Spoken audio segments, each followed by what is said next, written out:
All right, welcome to News Talk with yours only, Chris Anu here, ladies and gentlemen, and welcome to ABS. Thank you for tuning in and joining from where we call Ground Zero, referring to the Federal Republic of Ambazonia. I am coming to you, of course, from the great state of Texas, precisely Houston, Texas. Houston, Texas, ladies and gentlemen. Please do me the favor of going ahead to hit your share button as soon as you join the broadcast. This is going to be very, very exciting today. I'm going to bring you some detailed presentation on the interim government's policy on school resumption, of course, in Ambazonia. We also will be talking about the approaching October 1st independence celebrations in Ambazonia. And of course, also the issue of Sako versus Ambazonia is still very much in the media. We're going to be talking about that. Please, I would like you to stay tuned and do not touch your remote, but do me the favor. Don't go anywhere. Hit the share button. Let everybody know that the anchor man is right here. I will be right back.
All right. Thanks once more for staying put, ladies and gentlemen. I like to see the numbers jumping, especially here on the social media, precisely Facebook. I like to inform all of you in the social media that very soon, very, very soon, we're going to be broadcasting simultaneously on Facebook and YouTube.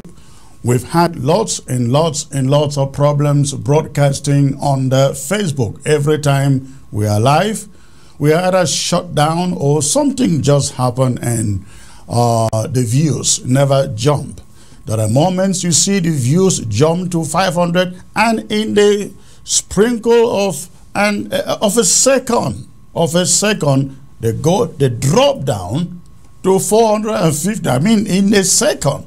So something is not right there. In a few months ago, we're having like 1,000 people in counting in this broadcast. The moment Facebook began to do that, the numbers dropped tremendously.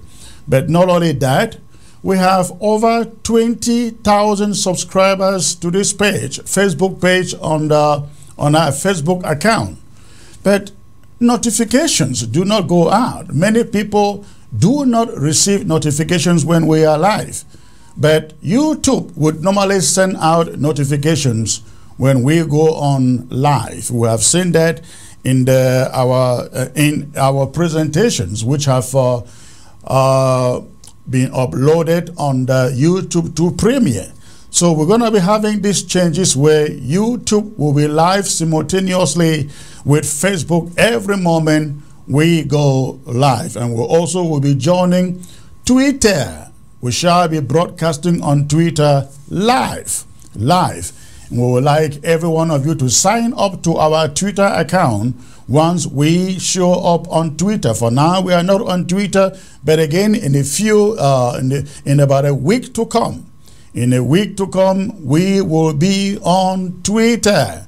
And I just like to remind you, we are on Roku. We are on Roku television. You can get ABS on Roku television in Europe, in America, in Canada, wherever you are in the world. With internet, you can get us on Roku. Most television sets nowadays come with Roku television. You can you log on to your Roku television, you will find us there. So please, that is what is going on with ABS. We are growing, we are not slowing down. So please, when you visit YouTube, make sure that you are subscribed to our YouTube channel. Now we have two YouTube channels. The old one that was with ABC Amber TV, and the one that is with the ABS. Anyway you go, look for ABS logo, the logo you have on the screen, before you subscribe, to be sure you are subscribing to the right channel. So we're going to be joining Twitter, YouTube Live, and then we are again on Roku TV 24/7. 24/7. So if any time you miss a broadcast live on ABC, either on satellite or on Facebook or YouTube, be sure to log into Roku TV and you will watch that same broadcast, because often, because of the instability of electricity on ground zero, we are bound to rebroadcast these shows again and again and again on ground zero on satellite, so that everybody on ground zero can receive it. So if you're on ground zero and you're wondering why sometimes we broadcast these shows repeatedly, it is because we have these complaints all the time that not everybody is getting electricity. And so we have to make sure everybody has a chance to watch the broadcast. And so we rebroadcast it again and again and again on the satellite for those on ground zero. But again, if you are in the diaspora and you happen to miss it on Facebook or YouTube or Twitter, log on, register to our account, sign up to our account on Roku TV. Most of you, if not the majority of you in the diaspora, have Roku app, the Roku app on your television set. They come with your television set, or what you can do is go to Walmart and just buy the little receiver, Roku receiver, plug it to your television set. You will not only receive for ABS, you will be able to receive about more than 1,000 channels, television live channels, including your local broadcast channels. That is, if you are anywhere you are, you can receive ABC, NBC, CBS, Fox News, CNN on Roku. And so it's the same with ABS. You will be able to receive ABS any day, anytime, 24/7 at home on Roku television. All right. Let me take you to a subject that is also very, very important, ladies and gentlemen. And I am talking about the big town hall, that we have coming up on Sunday. Let me seize this opportunity, announce to all of you, every independent loving Ambazonia, we're having a very special town hall coming up on Thursday, August the 31st. We would like every Ambazonian, both home and diaspora, please make up time to be in this town hall on Thursday. We got some revelations to bring to you, and we'll also will be able to answer your questions on subjects that we cannot discuss on television. So please, we are inviting every Ambazonian in the diaspora and on home ground zero. We shall not be broadcasting this town hall live on Thursday. It shall be restricted to Zoom only. We're going to be talking about the prospects for collaboration that has been going on in the background. the consultative collaboration forum conference that took place over the weekend in Washington, D.C., the so-called Canadian Southern Cameroon, so something. We're going to be talking about that. We're going to be talking about what does it mean to win Sako versus Ambazonia? What does it mean? We're going to be discussing all of these in orders during the town hall on Thursday at 8 p.m. Starting at 8 p.m. exactly 8 p.m. Amber. Before 8 p.m. we will make sure that the Zoom room is open by 7 p.m. Amber, so that you can quickly jump in before you are kicked out. If you come late, the Zoom number or the Zoom room can only host a certain number of people. So if you log in late, you may be kicked out automatically by the app. Not because we want you out, but because the app can only accommodate a certain number of visitors. So the Zoom room shall be open 7 p.m. Amber, so that those of you on ground zero and anywhere, Asia, Europe, South and North America, can log in and be a part of the broadcast. That is what is happening on Thursday. Again, a very special Zoom meeting to talk about the way forward for the struggle. All right. Now, having said that, also we have our Independence Day coming up. 1st of October, ladies and gentlemen, is coming up one month away, just 1 month away. We are appealing to every Ambazonian in the diaspora, of course, to place. This time we have to feature in the celebrations of Ambazonia. It will no longer be the case of ground zero. It will be all of us Ambazonians, wherever we find ourselves. Why ground zero may or may not do the parade, depending on the security situation in every county, we in the diaspora will gather to celebrate our country. If we cannot celebrate Ambazonia, ladies and gentlemen, we cannot say we have a country. We live in the United States, where every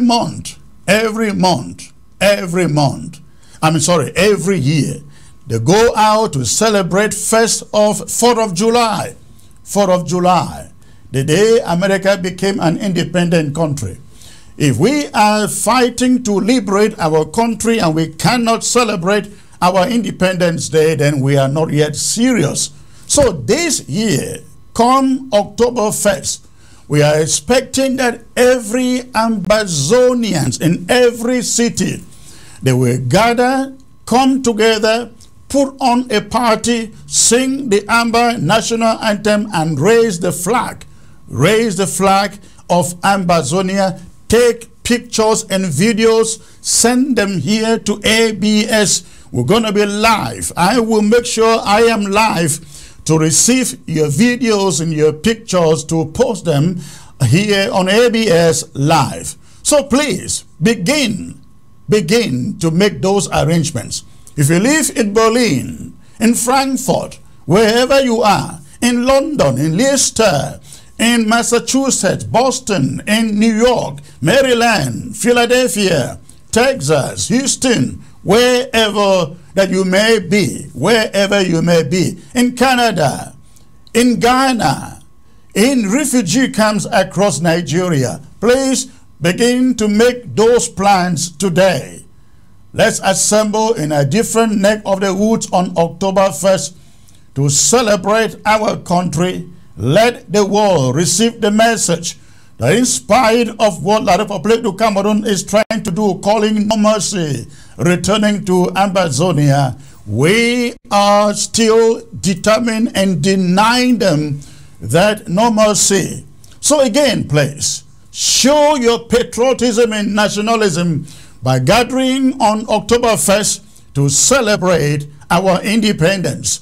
If you can do it on ground zero, please go ahead and do it, but let your security be the #1 thing. We do not want to get ground zero forcing ground zero, getting into anything that can jeopardize your safety and your security. So if you cannot do anything, we understand. But the diaspora is not at any risk, not at all. Not even if they live in France, in Paris, they can still gather together and celebrate Ambazonia. Please let me know.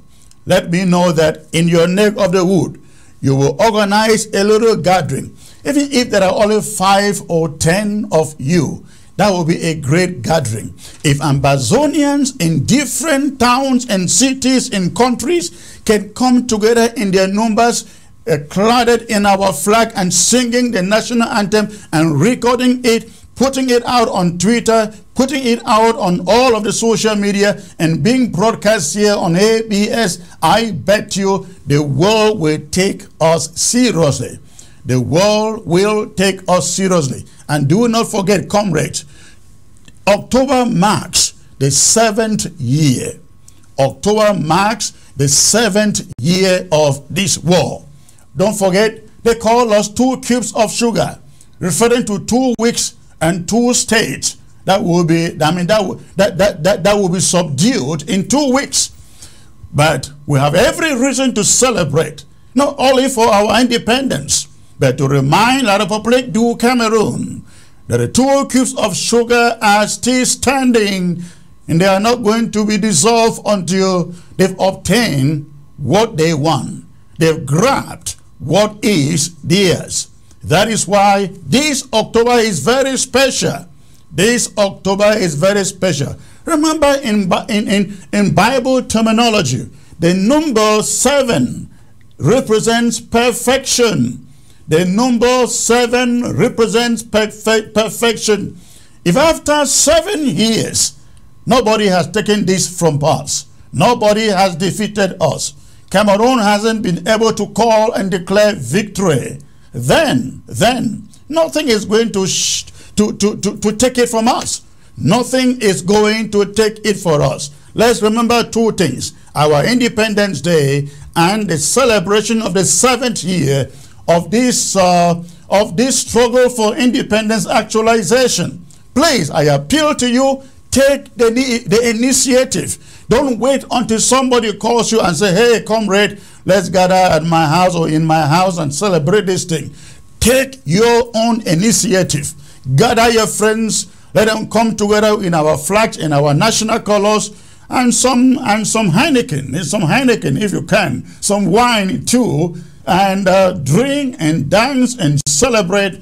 Take the images and remember, if you are taking any videos for ABS, make sure that they are taken in the landscape format, horizontally, not like this, but like this. When you are taking your image for broadcast, they should be like this in the landscape and not like this. You don't hold your camera like this.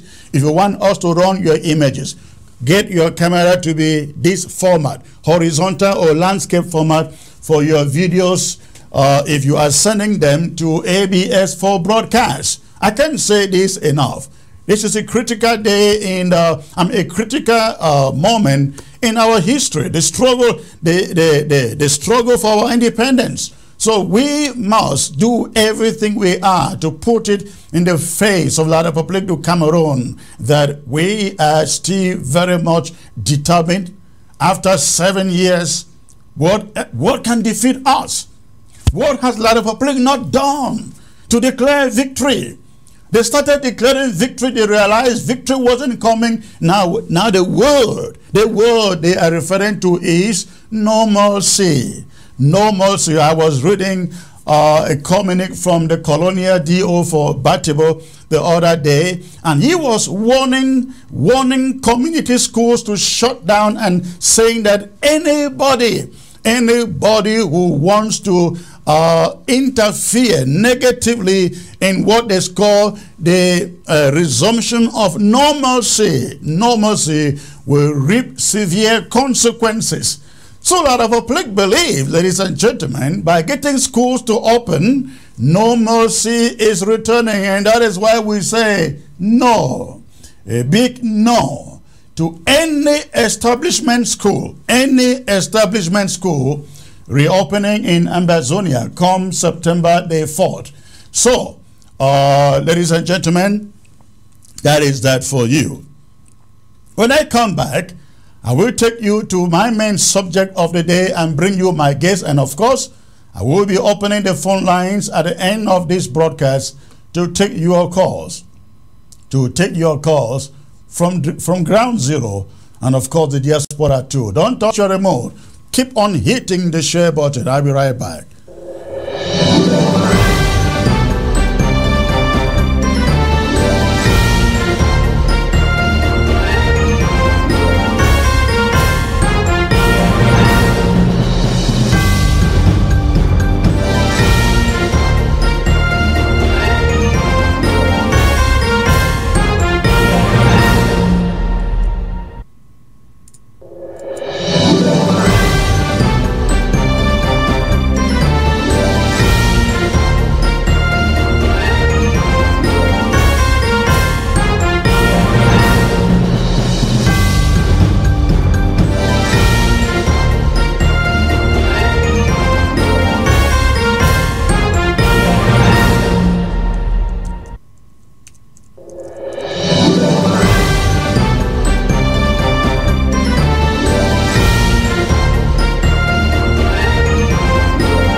All right, ladies and gentlemen, thanks for tuning in again. I am Chris Anu, your comrade in arms for a free and independent Southern Cameroon's Ambazonia. At this moment, I am going to take you into my monologue for tonight, and that monologue has to do with the subject of school resumption in Ambazonia this coming September. We understand schools are reopening on September the 4th, and many have been wondering what the policy of the interim government is. I bring you that detailed policy.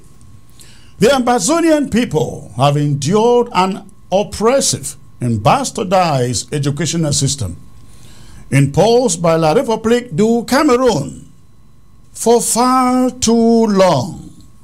And it is time for change.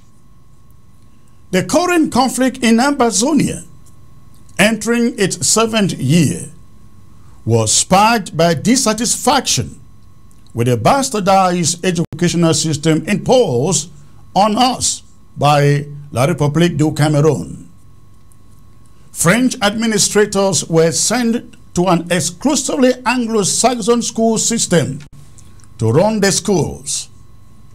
Their policy of bilingualism, whereby they set up so-called bilingual schools all over our territory, was meant essentially to gradually transform us into fluent speakers of the French language. This is true because the level of enforcement of bilingual education in our territory isn't its equivalent in their own territory. French-speaking teachers are sent to teach mathematics, history, physics, among others, in a language our students do not just understand. In many cases, they set up these schools only to turn around and abandon them to our PTAs to finance. Decades after its formation, the GCE board still doesn't have any independence or autonomy over the standard of exams in our Anglo-Saxon educational system. They serve at the mercy of Yaoundé. Their goodwill suggestions are always seen from the lenses of separatists. La République du Cameroon failed to address these concerns before the war. They have not addressed them during the war, and they will not address them after the war if they have seen no need to address them now. And else we forget, they are also refusing to negotiate an end to this war. Those who lead Cameroon believe it must be their way or the highway. Let me remind them, however, that this school thing is non-negotiable as far as we here at the interim government are concerned. Government schools aren't the only schools operating in Ambazonia prior to this. Every parent should find a way to enroll their children in those schools, in private schools. We know for sure that Francophones will want to defy these instructions. But let me warn them that they will pay with their children and the teachers who are seen in any classroom operated by La République du Cameroon administrators.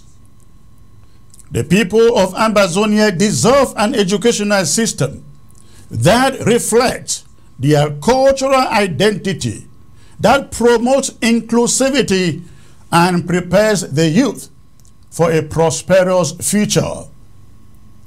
By prohibiting the resumption of government-operated schools, the Ambazonia interim government aims to send a strong message to La République du Cameroon that the status quo is unacceptable and that it is over. It is over.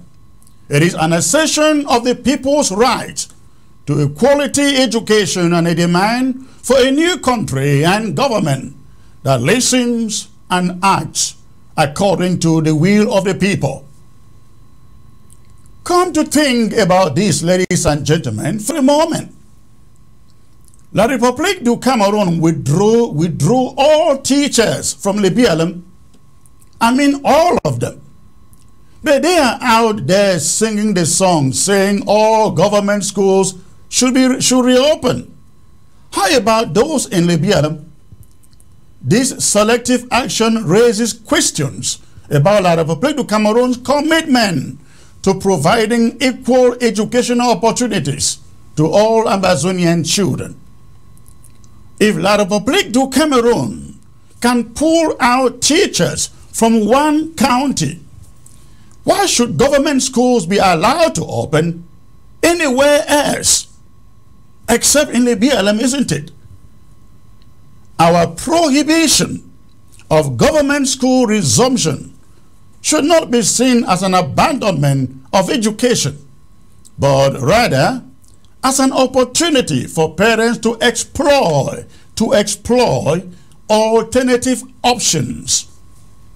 Community or private schools can provide an environment conducive to learning while taking into consideration the security and safety of the children. It is crucial to ensure that children's education is not compromised in the face of the conflict, but rather adapted to suit the current circumstances. Cameroon is preaching school resumption to disguise their return to no mercy campaign they have been preaching all this long. It is all about no mercy. It is not because they love the children. It is all for no mercy to return. The only day no mercy will return to Ambazonia and La République du Cameroon is when both parties have agreed to negotiate. No attempt at forcing no mercy is going to yield any fruit. The Ambazonian people have repeatedly witnessed the failure of peace processes to end this conflict and address the educational lapses. Cameroon's government has walked away. Again, they have walked away from every one initiative to end the war. The refusal to engage in meaningful negotiations only exacerbates the existing tensions and prolongs the suffering of the Ambazonian people. But Ambazonian people are up to the task. We will not blink. We will not look back. We will not capitulate, not surrender.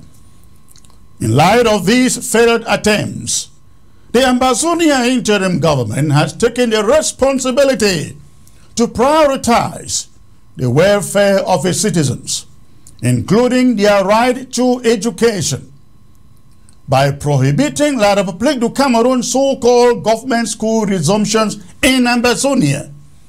The interim government aims to demonstrate its commitment to finding alternative solutions that can bring about tangible changes in the educational system. Today's decision should serve as a wake-up call to La République du Cameroon, urging them to consider engaging in sincere dialogue to resolve this conflict. The Ambazonia interim government's decision to prohibit the resumption of La République du Cameroon operated schools in the territory is a bold and necessary step towards reminding La République du Cameroon that Ambazonia is gone and gone for good. The conflict, now entering its 7th year, was ignited by the dissatisfaction with the bastardized educational system imposed on us by La République du Cameroon. Despite years of protests and pleas for reform, La République du Cameroon has shown a lack of willingness to negotiate an end to the conflict or make substantial changes to the educational system in that country. The Ambazonia interim government, representing the aspirations and rights of the Ambazonian people, has taken a stand against the oppressive educational system by prohibiting, banning, ladies and gentlemen, the resumption of so-called La République du Cameroon government schools in our territory. This decision is a manifestation of the people's demand for a government that listens and acts in the best interests of the people. It sends a clear message to La République du Cameroon that the status quo is unacceptable, in that the people of Ambazonia deserve an educational system that reflects their cultural identity and prepares the youth for a prosperous future. Nothing else. We will settle for nothing else but that. The prohibition of Cameroon government schools resumption should not be perceived as a neglect of education, but rather as an opportunity for parents and communities to come together and to create alternative learning environments. Community or private schools can provide education that is tailored to the needs of the Ambazonian children, integrating their cultural heritage and fostering a sense of belonging. It is crucial to ensure that children's education continues uninterrupted, even in the face of this conflict, and that their future prospects are not compromised. By prohibiting or banning the resumption of Cameroon government schools operational in Ambazonia, the Ambazonia interim government emphasizes the urgency for meaningful dialogue. It is a deliberate step towards pressurizing La République du Cameroon to acknowledge the grievances of the Ambazonian people and work towards a comprehensive resolution of the conflict. The decision acts as a catalyst for change and a reminder that the people of Ambazonia We no longer tolerate an educational system that does not meet the needs of today's world, the needs of their children. To all managers and proprietors of community or private schools in Ambazonia, we make this urgent appeal to you today. We caution you, again, we caution you and call for ethical conduct during these challenging times. It has come to our attention that some private schools have been taking advantage of desperate parents by charging exorbitant school fees. This exploitation is particularly concerning since government schools are currently shut down, allowing the private institutions to admit even more students than usual. This is a windfall for the private schools. They won't get had the government schools been operating.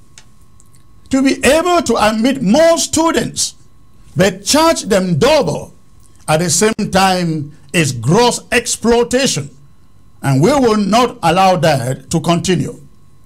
We are going to monitor every private school operating on ground zero.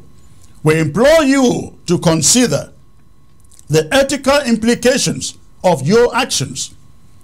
Desperate parents who are seeking education for their children should not be subjected to exorbitant fees or school fees that exploit their vulnerability.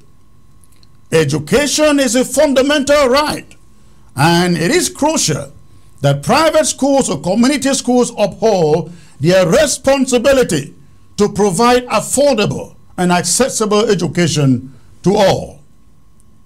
Let me address another disconcerting matter here. It has been reported that some private schools continue to promote the use of the former La République du Cameroon national anthem and raise its flag in our territory. We want to remind all proprietors and school managers that the interim government has prohibited, has banned the use of La République du Cameroon national anthem in schools, and the raising of its flag is considered an abomination and an act of treason in our territory. As private school owners, proprietors, you have a responsibility to respect and adhere to the regulations set forth by the interim government. Failure to comply with these regulations may result in severe consequences, including the closure or shutting down of your establishment, your school. We urge you, therefore, to prioritize the well-being and education of the students entrusted to your care. Instead of exploiting desperate parents, consider implementing fair and reasonable fee structures that ensure access to a quality education for all. By doing so, you contribute at this moment to the betterment of society and foster an environment that promotes inclusivity and equity at this time in a struggle. Let us remember that education is a powerful tool that shapes the future of our new country. It is our collective duty to ensure that every child has the opportunity to receive a quality education without being subjected to unethical practices or divisive ideologies. We trust that you, and I mean you, the proprietors, private school proprietors, will take this warning seriously and make the necessary adjustments to align with the principles of fairness, inclusivity, and patriotism. Together, we can build a stronger educational system that serves the best interests of our children and our new country too. The interim government has not Again, the interim government has not called for any lockdown. We have not called for any lockdown, and we do not plan to call for one anytime soon. However, our regular Monday ghost towns will continue to be intensified. We understand the argument of those who think that a lockdown is needed to stop the Republic of Cameroon schools from operating. But that just doesn't have common sense. Again, it just doesn't have common sense. Because it means you will have to lock down for the entire school season to stop the public schools. It is not feasible. Our plan is to target individual public operated schools that violate our injunctions.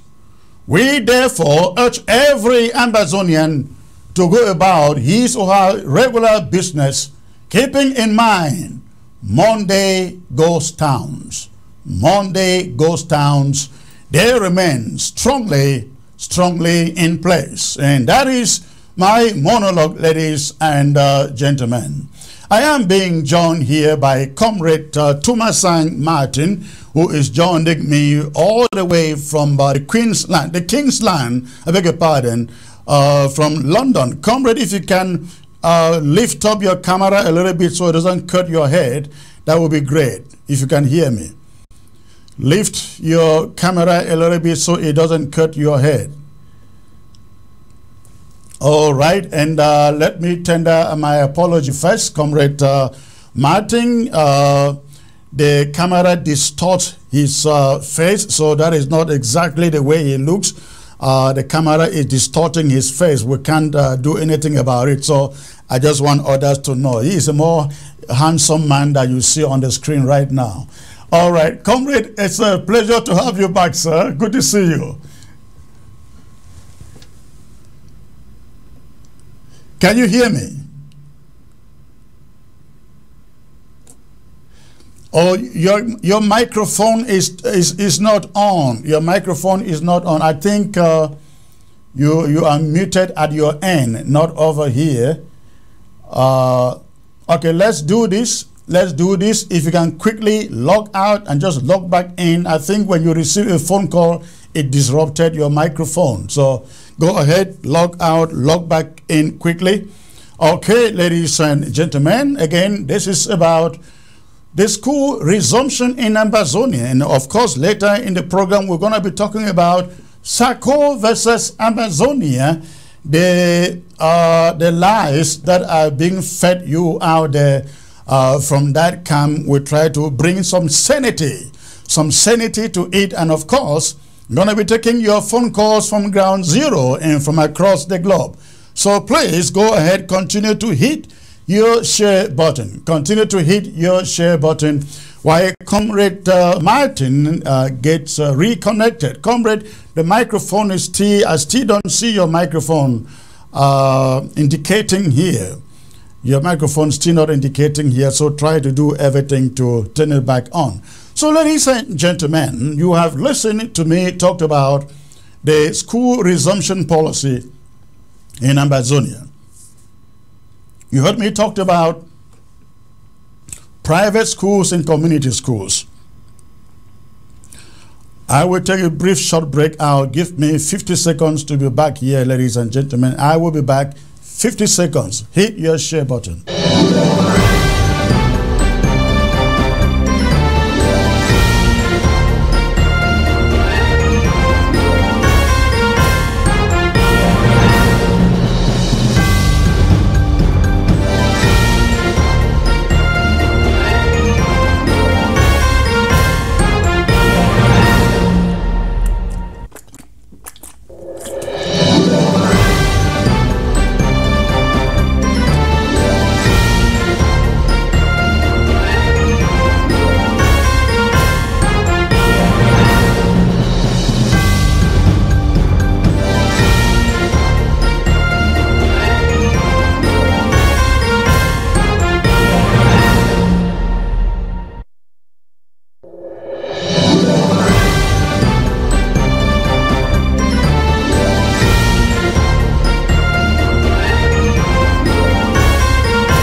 Okay, ladies and gentlemen, thanks for staying put out there. I am also being joined here by Dr. Fidelis Angel, who is the Secretary of State for Health and Social Services here at the interim government of Ambazonia. Dr. Fidelis, it's a great pleasure to have you here, sir.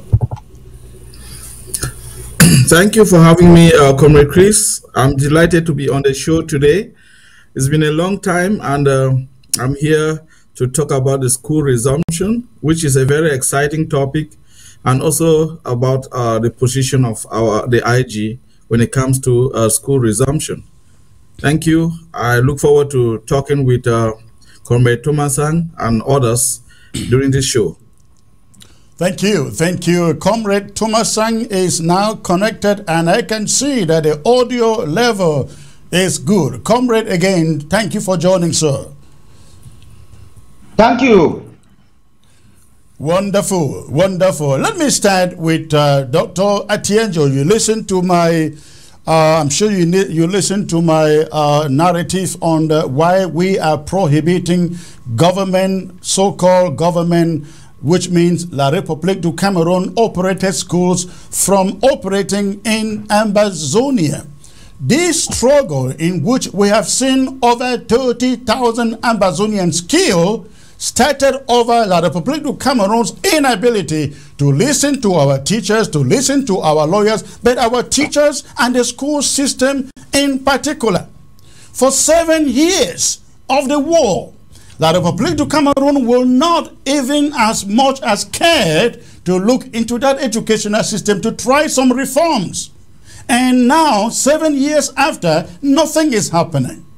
Now, if they cannot carry out reforms under this kind of pressure where 30,000 people have paid with their lives, why does someone think they are going to change? It would just capitulate and say, well, our children have to go to government school, so allow them go on. Why does somebody think we should chicken out that way and allow La République du Cameroon to continue with the same old thing? Dr. Tienjo.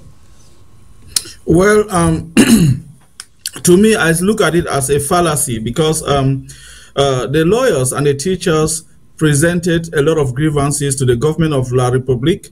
And the answers, or even a trial to resolve their issues, was not even attempted by the government of Cameroon.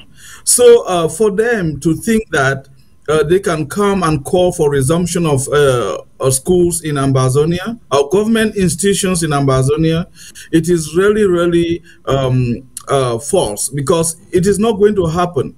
And one thing that is really, really bothering or mind-blowing is the fact that we have most of these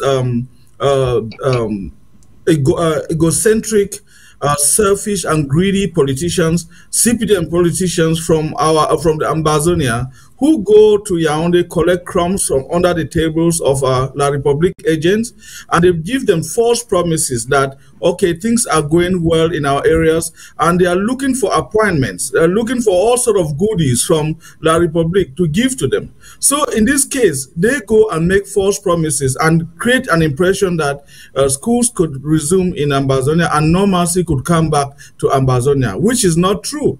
There has been a war that has been fought for over 7 years now, and La République has never shown any interest in solving the problems, answering or even responding to the people of Ambazonia, their grievances, their problems, but they see it as a way to brush it off and then consider it as something that is already they have won, through the ill advice given to them by these agents of darkness that we find in our region or in Ambazonia. So it is really pathetic that the government of La République is thinking that they can succeed now with the intensity and the resolve that all Ambazonians have when it comes to seeing a logical end of our revolution, to conclude with an independent Ambazonia. And then I think that it is really very frustrating for us to think that somebody will come and think that they can they can implement their school system in Ambazonia at this moment. This is not the time. And I think that we have gone past that level, and we can move forward to do many more things that are going to benefit the people of Ambazonia. And one of these is the issue of these schools, starting community schools, because this Ambazonia or the IG they value the education of our children, because they are the leaders of tomorrow. And if they are not educated, it means that we are rearing a group of uneducated kids who are going to be the leaders of tomorrow. And how can that happen in a future Ambazonia, which is going to be a very, very powerful and instrumental country in the region of West Africa? Thank you. Thank you, sir. Comrade Tumasan, I would like your take on this. Are we okay? Is the interim government okay in saying no to a lot of political Cameroon operated government schools in our territory, considering that issue is the same issue that triggered where we are today, 7 years after? Comrade Chris, unfortunately, I don't agree with you on this one, not one bit.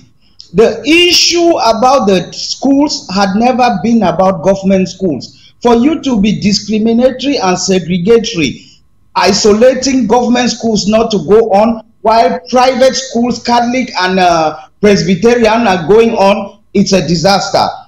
We know of fighters who are students. We know of primary school private teachers who decided to pick the guns in the bush. Should they now abandon and surrender and go back to school? Should they be fighting when their friends are in the classroom? I don't understand this type of policy. So if we say no schools, hold on there. What is your Catholic logic? Schools should not go. Hold on. What is your logic? Is your logic that everybody lay down tools and get back to school? Because some of No, my logic is that no school should start. Why are you talking about some schools starting and some not starting? Okay, I get Is it not the same snappers that all of them were running? So you are essentially saying that no school at all should start? No, Comrade Chris, no school should start in September. If government schools are not starting, private schools are not starting.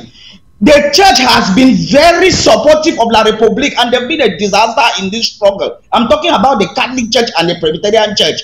They are only going there for money. If a school like Tassing, they charge 400,000 as school fees, they are more than 1,000. So if you take just 1,000 students, it's a 400 million CFA business. They cannot afford that money. That's why they are sticking on these schools to start.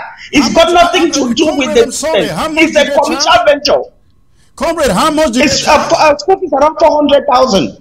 400,000 for 1,000 students, 400 million per student? Yeah, per student. For these Catholic boarding schools, how much do you think they charge? I can't believe it's very expensive. I'm not talking about these students. We're talking about a 400 million business. That is what, I'm not even talking about government subvention on top of it. They can kill you for the schools to start because of the commission money they are losing. It's got nothing to do with this thing. They've been supporting La Republique. You want us to go back to school and put this money in their hands? These guys have not supported this war. They've done everything to be getting their benefit from government. You cannot say government schools should not start, and then while Catholic and Presbyterian schools are starting. You are punishing our students who are in government schools. They should stay home, or they should go and look for 400,000 to go and pay dancing and the rest. So we should not put policies which are discriminatory in nature. Comrade, I hear your point. Yes. I mean, left to you, no school at all should open. No school at all. The only problem, yes. The only problem in that What's the argument, problem? The only problem in that argument is that we do not know when this war is coming to an end. And so if we say no school at all, for how long do our children stay at home? That's a question. Chris, if they say that all schools... We are punishing the Republic of Cameroon because people are dying. Comrade Chris, people are dying. If they tell you today to stop school for 1 week and save the life of 5 fighters, the life of those 5 fighters, is it not more than the school for 1 week or 1 month? Why are we, people are dying and we are leaving it and it's just like nothing? When they talk about school, people are running up and down. Which one is more important? If because of this war you don't go to church, why are we not crying? Is God not more important than school? So why are they not complaining that they're fighting war on Sunday? People don't go to church. The issue is there would be a lockdown in September. The schools are not starting. The government has to come and sit down and solve this problem.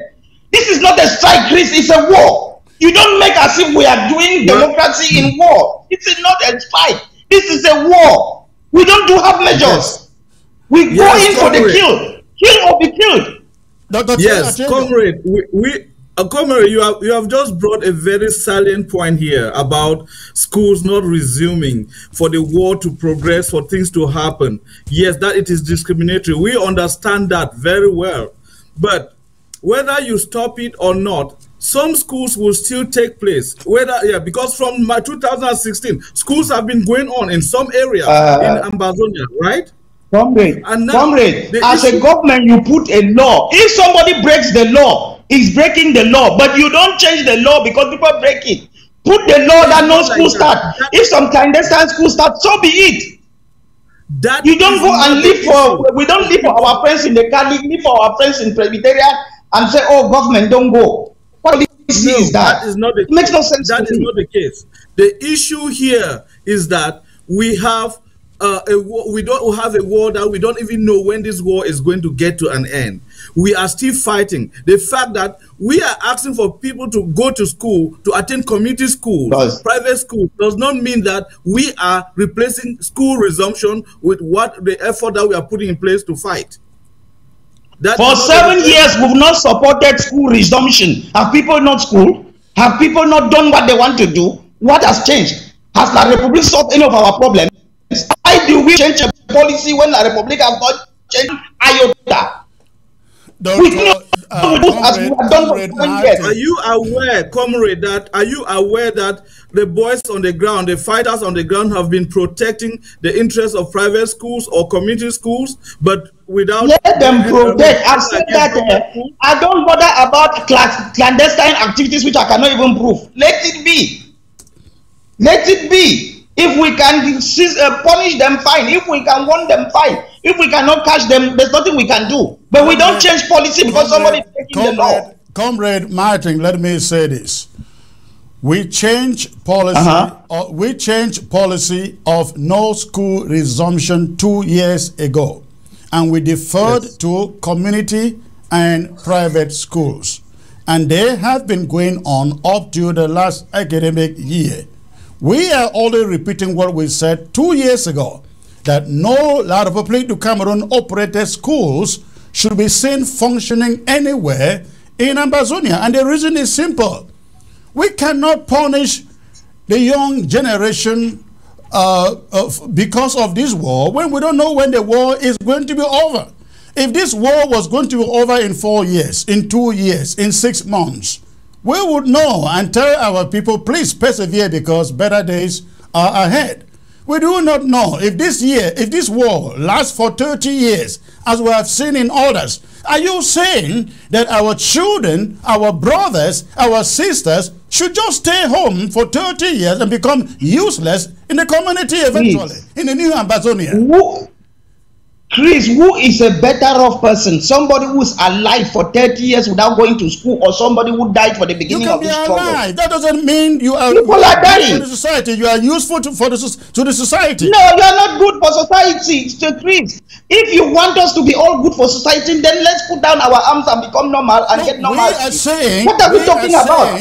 Why are you bothered about the good of society in the middle of the war? Comrade, which society? We are saying we have no reason to punish our young brothers and sisters who should go to school because of the sins of La République du Cameroon. Shut down La République du Cameroon schools and allow private community schools to continue. That tells the world we are in charge. Yes. Comrade Chris, we've always understood your position and that of your government is that you put the security of the children in the hands of the parents. If you think it's safe, send your children to school. If you think it's not safe, don't send. We don't say it's only government school that is closing down. That has been your policy for years. You are bringing a new policy now. Your policy has been, which you've repeated over the years, has been that security is the hand of the parents. Community schools, private schools operate, and anything government be shut down totally. Because it is a government that is the enemy here. It is not your brother or your sister or my own who is trying to acquire an education. Chris, and the problem, Chris, you are not really understanding is that children, they are Ambazonians too. Those government schools don't make money. They are subsidized by the government. How much school fees are they paying? Those things are almost free. You are saving money for La Republic to Cameroon. What are you doing? They are the ones, those schools are the ones carrying on the indoctrination. They are the ones having francophones to teach mathematics in our classrooms. They are the ones having francophones as principals and disciplinary masters in our classrooms. The community schools are not doing that. Private schools are not doing that. Punish a person that deserves punishment. You go to private schools, their actions. You can get into action. They go and send a bus to go and buy plantains from Bunda to come and feed the children. You go to the other schools, their actions are supporting this La Republic in so many ways. Come on, why would they go to Bunda and buy plantains when Bunda buy plantains in Bamenda? How can you even think about that? That's why I'm telling you the reality. I'm telling you, just for me to pick on plantains means I know the details. Yes, Comrade Tumazang, we understand you perfectly well. You are coming from an extreme left point of view here. Because if we stop education or stop resumption of school in Ambazonia, it's a complete disaster. Because what are you going to do? Please, a war is an extreme situation. There is nothing about extreme again in war. We are at war. Comrade, please, the second thing is, go on, Dr. After you, Comrade Martin can comment. Yes, I was just trying to prove this to our Comrade Tumasang here, that it is not reasonable for us to abandon our children, our brothers and sisters, not to go to school. It will be a good thing for us to do this because we've also been advised by international partners. People would think that, stopping of school is not the way. There are many ways that we can go. You can use to catch a rat. Okay, so for them to start school or to resume school and in private or community schools is a very, very important step in their education or in our communities, trying to make our people feel that this government or the Ambazonia fighters, they have them at heart. And this is giving them that, so because these people are frustrated because we have most of these children, like for instance, let me give you an example.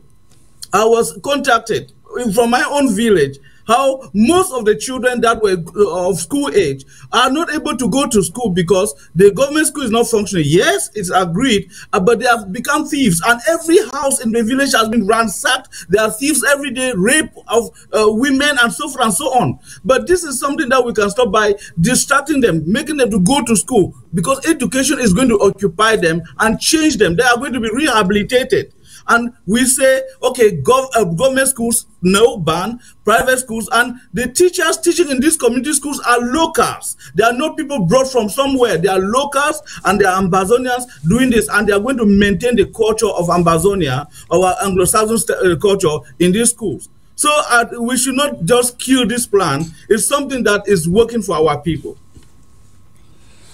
Comrade Thomason. Yeah, I still keep making the point that a discriminatory policy, your policy before over the years has been wonderful. That our position is that the security of the children are with the parents. If you think it's safe, wherever you can find a safe haven, send your child to school. But comrade, you heard me say in my monologue that the security and the safety of the children still remain an issue, even with those private and community schools. So the parents will still have the discretion of whether to send their children or not. But I think it will be collective suicide if we say that all Ambazonian children 7 years and above should just stay home when we cannot predict when the war is over. We have these private institutions. We have stated they cannot sing La Republic national anthem. They cannot raise La Republic flag in our country, in our territory, in those school campuses. And also, they cannot charge exorbitant fees much more than they would charge in normal circumstances. I am glad you mentioned that school, and we are going to investigate to find out what school is charging what amount, what school fee in their respective institutions to know. Because as I said, without government schools, they have a stampede of students jumping into that place to be enrolled. They will not have that population if government schools were operating. So why should they have double the number of students and double the school fee for those children? We have to step in and make sure we regularize the school fee situation. Let parents pay exactly what they will pay in normal situations, considering that the school administrators are admitting more students than before. We should take a moderate position. So, but this Chris, we have private bilingual schools, Amanda, for nursery, for primary, and the rest. Are you telling me in front of camera that those private bilingual schools should be business as usual? We prohibited any teaching of French in the territory. Nothing like bilingual nonsense. I mean, I said in my monologue that these bilingual so-called schools were meant to francophonize all of us, make us to be good French speakers. How many bilingual high schools or secondary schools do we have in La Republic du Cameroon? And so anybody who tries to teach French in Ambazonia, though that school will be shut down. Nothing like bilingual nonsense in Ambazonia.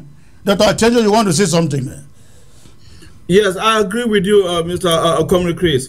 Yes, the idea of bilingual schools, I think this idea has been obliterated, because nobody is going to come with a French teacher teaching history in a bilingual section of any school in Ambazonia. It's not going to happen like that.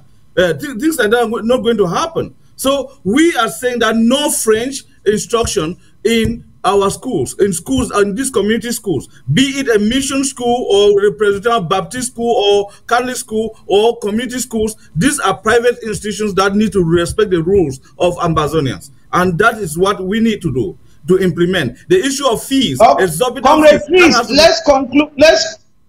let's conclude the topic that you are telling the Ambazonian people that the policy of the interim government has not changed. What has been in the past years is still remaining the same. If that's what you're saying, I don't have a problem with it.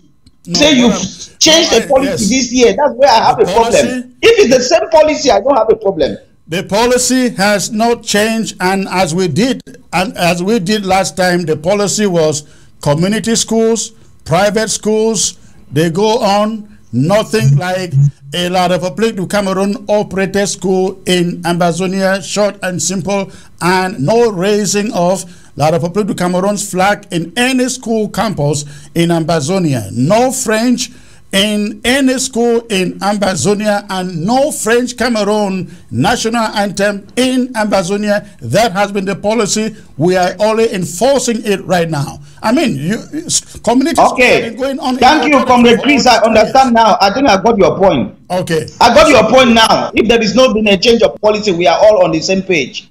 All right. No, there's no change. Sorry about that. You know, well, it's good we're on the same page. Yes. All right. Yeah. Dr. Ipa is joining us. Dr. Ipa, please, if you can spin your camera to be horizontal, that would be great, sir. All right. Comrades, October 1st is coming up in a month's time. And as I stated in my monologue, this is not just about celebration of our independence. La Republic du Cameroon would have wished that 2 weeks after the declaration of this war, the 2 cubes of sugar would have dissolved. But this October makes it the 7th year. In biblical language, you call it the number of perfection. The 2 cubes of sugar have refused to dissolve. Isn't it good reason to celebrate this 7th anniversary of this war with our independence? I ask that every Ambazonian, because we cannot gather on ground zero. While there may be some parades on the ground zero, We in the diaspora must be seen to be doing something, and I urge every Ambazonian in the diaspora, come together, 5, 10, 15, 20, put a celebration together, and let us send those images on Twitter, on television, and let the world know that while Arapaputu Cameroon continues to talk normalcy, Ambazonia is still very upbeat. What would any of you add to that? Well, I would like to say something here. The celebration of our Independence Day is something that we Ambazonians need to hold it to our chest and make it a proud occasion for us to express our unique identity. And for the past years, we've been sitting in the diaspora as spectators, expecting our boys to march past and demonstrate, do some kind of display back home in their various communities or where they're fighting. So I think that this year should come with a change where those of us who are in the diaspora, we need to gather around embassies, we need to go out and demonstrate, we need to even make organized cookouts with people, invite people from different nationalities to come and join and celebrate with us, and somehow raise some funds for this revolution. Because, for instance, if I raise a cookout or a barbecue at my home, I can invite some few friends, foreign friends, to come and celebrate this day. And then, in that case, we are going to spread the news. People are going to be aware of our situation, aware of the crisis in Ambazonia. So it will be very important for us it will be paramount for us to take this, embrace this idea of celebrating it in the diaspora and send out pictures and show how people celebrated it in London, they celebrated in Sweden, Finland, and other countries, United States, Canada, and so forth. That would be very impressive. And we also encourage everybody to take part in this and be part of this revolution for once. Even if you are on, you're staying away, but try to be part of this. Is a day that all of us must remember to know that to send out that message to the public that it is a day that Ambazonians take it close to their heart. Thank you. Thank you. Thank you. Dr. Comrade Tumasang, what will you be thinking for your folks out there in London?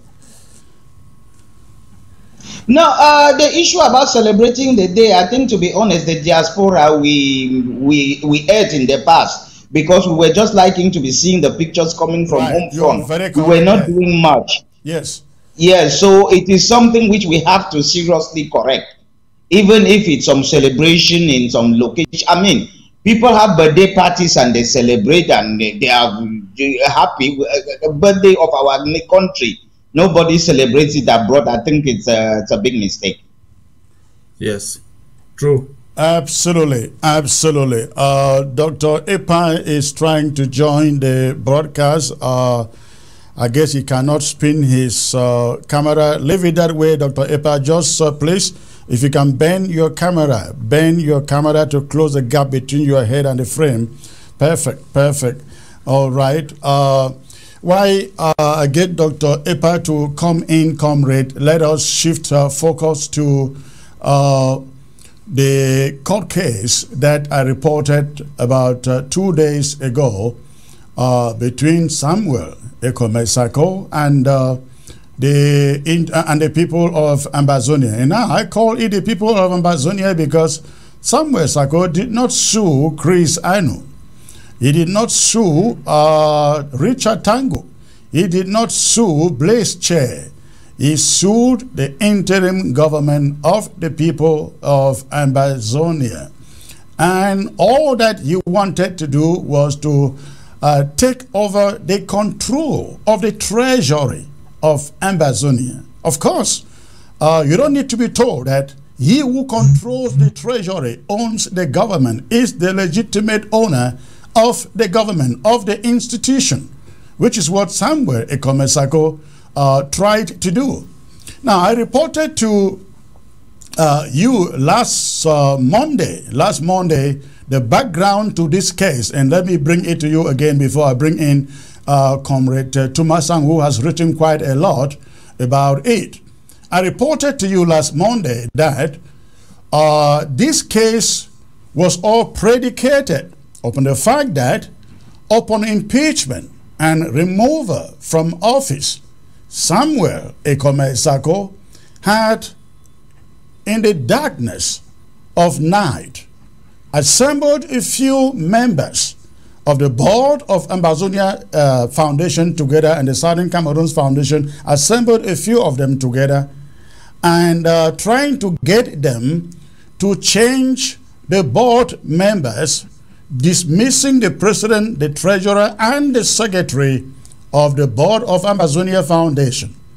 The moment he got that done, they took the documents to the Maryland Secretary of State office where Ambazonia Foundation is registered and changed the documentation overnight. The moment he was able to do so, he now got the new registration with a new board formed overnight to the banks that run the accounts of Ambazonia Foundation, essentially the treasury of the interim government. So, having done so, the banks took off the names of the legitimate signatories from the account and inserted those of Samuel Ekomesako, those he appointed in the illegal, illegitimate meeting he hurriedly put together. And once that was done, the interim government was no longer in charge of that treasury at that moment, and of course of the foundations, Ambazonia Foundation and the Southern Cameroons Foundation. The good thing, however, is that a short while after they made all the changes, the interim government was notified by the banks that we no longer have signatures on their account. And so immediately we did the right thing. We went back to the Maryland Secretary of State, filed in the right documentation, regained control of Ambazonia Foundation and the Southern Cameroons Foundation, reverted to the bank and got the correct signatures on the bank accounts, and it returned to your interim government. So it was predicated upon this background that Samuel Ekomesako, no longer able to have access to the foundations and the bank accounts, resorted to the court, the county court in Baltimore, Maryland, suing the board members of Ambazonia Foundation for taking off their, his appointees from the foundation and from their accounts, demanding that the court orders the interim government, your government, to return the foundations and the amounts of money in the accounts. So, in the course of the hearing, it was, the court made a discovery that the meeting that Samuel Ekomesako called was illegal, considering that he had been impeached and removed. But the court also stated that even if Samuel Ekomesako had not been impeached and removed, he still wasn't in the position of authority to effect any meeting that changed the board of directors and hence the signatures on the account. Based on the fact that, or according to the bylaws of these foundations, only board members could call for a meeting, or the president or the secretary or the treasurer could call a meeting. And when I mean president of the board, not the president of Ambazonia. So, whether he was impeached and removed or not, he was in no place to summon the meeting.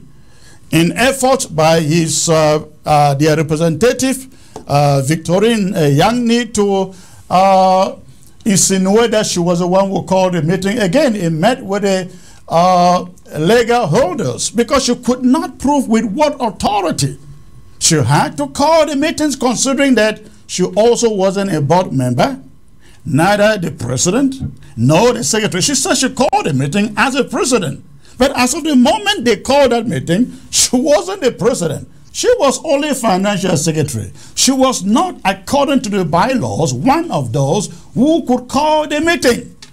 And so, looking at all of this, the judge ruled that, number one, their meeting was illegal. They did not follow the bylaws. And the bylaws also stated that any such extraordinary meeting should have a 48 hours or 2-day notice to every board member. But Sako's representative told the court they called the meeting the same day and it took place the same day. And the court said, you did not serve all board members the 48 hours required by the bylaws.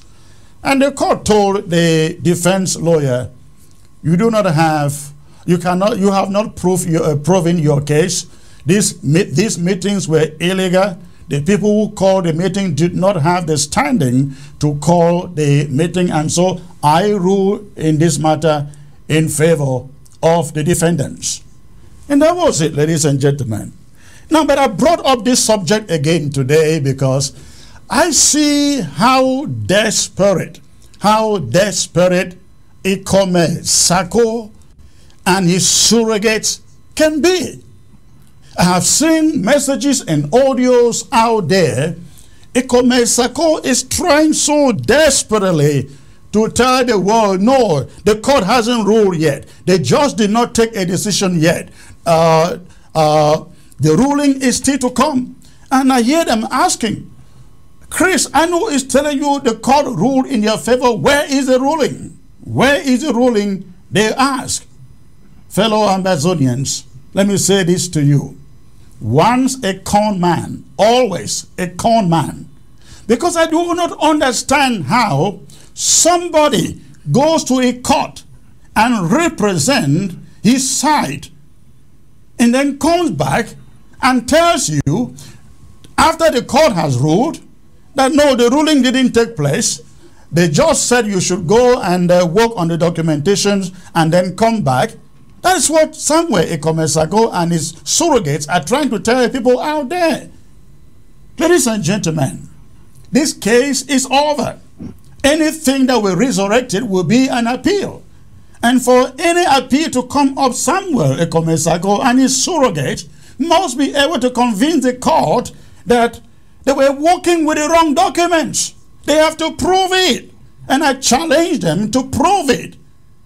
Now, another excuse that I see out there that Ikome Sako is putting out there is that, you know, they are making as if he is the one who was sued.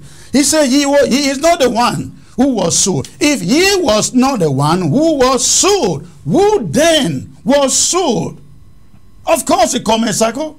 If Ikome Sako was not the one sued, I'm sorry, if he was not the one in charge, what was he doing in court at the mediation to mediate this case between himself and Ambazonia 2 months before the hearing and the ruling? As a court procedure, the court in Maryland called for mediation. Perhaps the two sides could agree on a settlement. Guess who was there representing that side? It was Samuel Ikome Sako. The man saw me in court and his head went completely 90 degrees down for all the time he was in court. His head was like this for all the time he was in court. So, but he is out there trying to let you know, no, this thing had nothing to do with me. I am not the one who was sued. My names were not there. It is true, your names were not there, Mr. Sako. But you called the illegal meeting that changed the board of directors and changed the signatures on the bank accounts. And you were there in court representing your side with Tata somebody.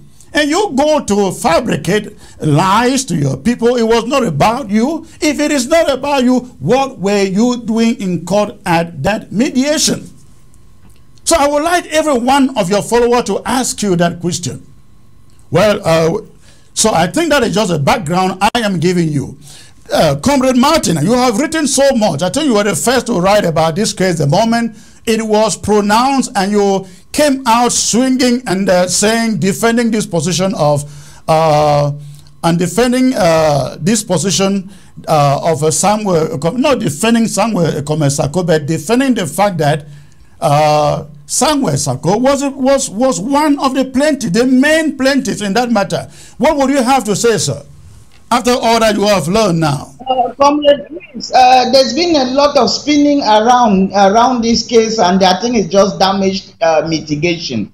They came out and said, oh, the case was merely dismissed because technicality, they would adjust the thing and go back to court. So I wrote there that no, in law, when you dismiss a case, it means that's the end. You cannot refile that case, you cannot bring it back. If the court wanted the possibility of bringing it back, they will strike it out. When you strike out a case, it means that the guy can correct things and bring. But if the case is dismissed, there is no way you can refile that case. You can go for appeal or do what you want. So that concept that, oh, they dismiss but they'll go back, it's not something that holds in law. And the next thing they are saying is that, oh, they brought fake guidelines, guidelines to deceive the court. So me, I wrote that how. If something is fake, you were in court, you should prove it's fake. You cannot fail to prove the fakeness in court, come out extrajudicially and start saying the documents are fake. If they were fake, you had the opportunity in court to prove to the judge that they were all fake. You didn't do that. And then thirdly, Sako, they are saying that he was not the one who sued, others sued. He is not. We can be talking whether his name is there or not. We can know, even a madman, even a child cannot say Sako is not at least indirectly involved in the suing. Nobody can say that. And nobody can say that this outcome doesn't affect or it hinges a bit on his legitimacy. There are certain truths we cannot run away from. So all the spinning, I don't think it really helps any much, to be honest. Dr. Tenjo, what do you have to say there? Well, I still say I'm saying this in the same vein with Barrister Tumasang. In one of the speeches that Sako made after he was impeached and removed, he said that the corporates, that he has activated the American judicial system, and at the end of it, they used to call these coup plotters, call us coup plotters. They are going to dance the music of the full extent of the American law. So that was, I mean, how can he say that he did not sue, or he was not part of that team that concocted that story or that court case? But what really baffles me is the fact that this guy is surrounded with a couple of barristers around him. I cannot imagine how poorly they did, because this case was poorly presented.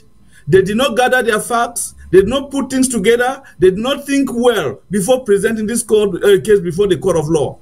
So it is really very baffling to see that this scammer will come out there and try to scam people and deceiving people around that, oh, the case has not been ruled, or no judgment has been made on the case and it's been they strike it or whatever. I'm not a legal person, but it sounds really, really childish for them to go around. And another thing that really disturbs me is the fact that you see people out there believing him. And I don't know what they are doing, but I call these people, these are the black legs of this revolution, because they do not want to stand for the truth. They do not want to stand for something that is right, but they are standing for things, for lies. They stand and support lies in broad daylight. This is really baffling to a lot of people, because Sako cannot separate himself from this case. And then again, the fact that this lady was not able to prove her case in the court. She accepted before the judge that she is the one who called a meeting. Did she have the authority to do that? Absolutely no. She did not have the authority to do that. Did you give the 48 hours time that is given to for notice? You did not do that. What were you doing? What are you doing? So, I mean, this is something that we need to look at it, and the judge didn't have to say that this person did it. Just for the facts that were presented, that was enough for everybody, every reasonable person to see through the eyes of or the lens that, okay, this is what is happening, and this is the judgment, and this is these are the people who are victorious. The Ambazonian Foundation has been handed to the IG, the right IG. It's been taken from thieves and handed to the right people. Thank you. Dr. Epa, good to have you back, sir. I can see you smiling out there. Give us your take on all the manipulations that you find out there from the Sako camp, trying to get his followers to believe, no, don't worry, I am not the one who was sued and the case is not over, the judge has not ruled yet. What are you making of it, sir? I think Barrister Tumasang and Dr. Atanjo have spoken exactly what I would have spoken. You see, I know Dr. Sako very well. I was one of those who was about to be deceived. But I was that he could not do it. If you find someone, he speaks very gently and very quietly and pretend to be like Lady Macbeth, who pretended to be an innocent flower, but at the same time was the serpent under that flower. That is how President Dr. Sako is. In fact, what really happened, as I was told, following that case, was that he was the one who called for that meeting. And the Zoom link proved that it was him. How could he now deceive people by saying that he was not even connected to it? He called for the meeting. Evidence showing that by the Zoom link for that meeting. You see, when you are dealing, Satan knows how to punish you. Now, all this time he has been talking of lies. The Restoration Council is defunct. These are co-plotters, and he was hanging on. He tried to hang on this money and the bank account, and he has done a lot of other things like the ABC, and he's still holding as if he was still the president of the interim government, as if he was not impeached and removed, and God decided to turn it around. God made all of them stupid. Everyone had lawyers, so-called lawyers. 3 lawyers in that who are with him. God made all of them stupid. That they went and then sued for a case without being prepared, without having the documentation. So that is how God deals with those our people. Now he's trying to maneuver again, and the Satan is helping them say that it is a lie. The judgment has not yet come out. They are going to the judgment is yet to come, or maybe they are thinking of making new documents to go back to court, and that is how the devil works. And some of them are pastors who are my good friends. Some of them are pastors. It is sickening, very sickening indeed. You see, salvation is personal, and I've always told them. But whatever thing you do, you pay it, either here and now or thereafter. So I don't doubt what Sako is saying. When I listened to what he said, I was not even about to listen. But when I saw that someone else sent it to the Nguti forum, no, to one of our fora, I said, no, let me listen. I just listened for about 3 minutes. He was speaking in a very convincing way that an ordinary person who does not understand him will feel that he's telling the truth. But he knows that is the way Sako has always been. When you listen to him, you are like, wow, what an honest, God-fearing man. If you don't know him, yeah. He deceived all of us until we discovered him not too long ago and spitted him out. So anybody who doesn't know him will take him for a bet. Of course, there are people who are behind him. No matter what he does, they are not bound by this struggle. They are bound by some business investment that brought them together. No, I think it's not. I think it's not just the business. It is simple. It is very simple. People who do things together decide to do what they want to do. There are two roads to heaven, and Jesus himself said it. Do not enter the narrow road. No, Jesus said, enter the narrow gate. Don't enter the wide gate, because the wide gate leads to destruction. And these people will follow him wherever he goes. That's what Satan wants anyway.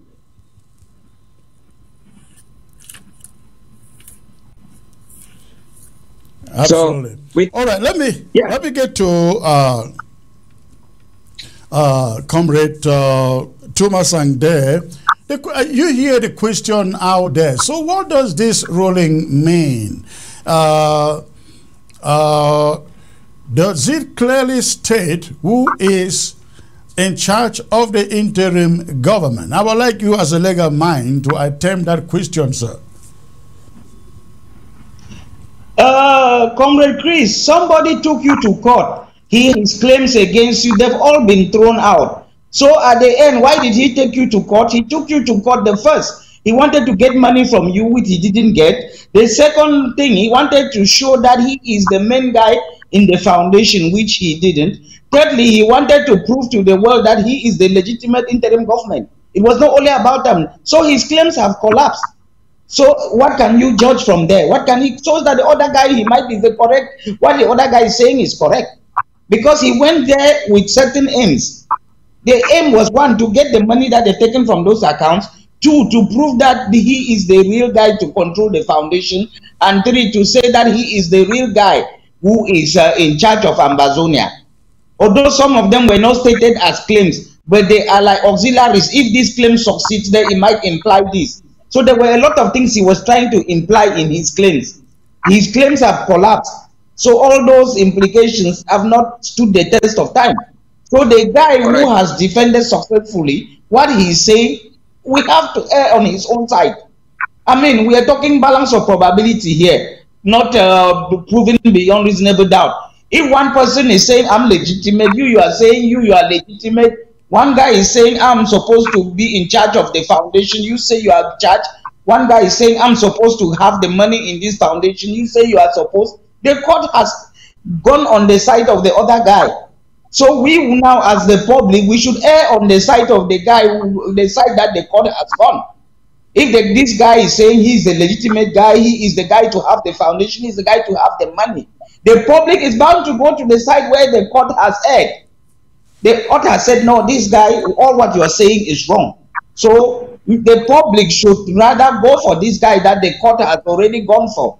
For me, my own position to the general public is that although the case directly is not saying it's not directly about legitimacy, but indirectly, legitimacy of the Sako group or Sako government was at play here. So it has gone against them. It weakens their position, to be honest. Sako's position seriously weakened by this judgment. You could see John Sodem and the other barristers, they've gone underground. Since the judgment, I've not heard of them. Maybe they are talking somewhere in their living rooms. Nobody's telling me, but I've not seen them come to even explain what is happening, to put their position. I don't know. Sorry? Waiting for the ruling, according to what their master told them. I don't know, but I think their position is seriously weakened, and their claims of legitimacy and all that is dealt a serious blow. That's my position, though. Dr. Atienjo, I saw you nodding your head there. What is interesting there? Well, I was just trying to support what Barrister Thomason has said here, because these guys, these lawyer guys, I don't know who surrounded Sako, have really erred, because they should be wondering what went wrong. And there was, when we discovered the kind of person that Sako was, I wrote a certain statement in the cabinet forum, that when God is about to punish a nation, he withdraws wisdom from the leaders, so that every step they take is a mistake until their doom comes. That is exactly what has happened to the Sako group, because wisdom was withdrawn from them, and they were not able to put a strong case, a case that was appealing to the judge. look at those gaps. Are those gaps that you think that lawyers could make mistakes? I mean, that you are presenting a case in a court, and you know that there are bylaws were formed to run that the Ambazonia Foundation, and then you broke the laws, and then you are not able to see that you fell flat on the floor before doing that. So I don't know what they were thinking, but seriously, Sako's legitimacy and whatever he's claiming out there, which I know is a foregone position, which we had already known, I mean, a year ago, that he's no more anything in this revolution. So they are in a very weak position right now. And what they are doing now is the last kick of a dying horse. You know, the horse that is about to die will make the last kick, and if it gets you, so it's just a waste of time for now, because they are trying to appeal to their own people who can listen to them, and they are trying to talk to them in a way, in a different tone now, trying to see if they can bring them together to continue deceiving them with all the lies that they have. But God is so a wonderful God, because I think they have depleted their reservoir of lies, and there's no plan for them. There's no way out for them at this moment. If we continue, let us continue to do what we are supposed to do, and then see how and concentrate more on our Ambazonia, the struggle, because they constitute a nuisance at this moment. They are distractors to the cause, the right cause of this revolution. Thank you. Dr. Ipa, what are your thoughts about this particular point of Sako's legitimacy? Well, he's illegitimate. You see, he is not one who respects the rule of law in the first place. There are two things that happened when I was in the Restoration Council. First, Sako and Abongwa have brought up a defense bill. They brought it to us in the Restoration Council. Dr. Abongwa came and then presented that bill. We debated that bill. We legislated on that bill 2 different sessions. And 3 of us, myself, Honorable Ajwa, and Honorable Dr. Lobati, edited the bill. And after that, it became law. Just for the first implementation of that law, Sako did not even follow that law itself. That originated from his office. One of the issues there was that every county will sit in a conclave, security conclave, select 4 security officers, send them to the Department of Defense and Security for further vetting, and now Sako would appoint 3, leaving at 1. We send the 4 names from Kupe Manunguba. He decided to take somebody who was not even among the 4 names and included them as one of those appointed. In Meme, 4 security officers were sent to his office for further vetting and then appointment. He appointed 3, and those 3 were not even among the 4. In other words, he rejected all the 4 that Meme County sent to him. But that's a law that originated from his office. So he does not respect institutions. What happens with the elections?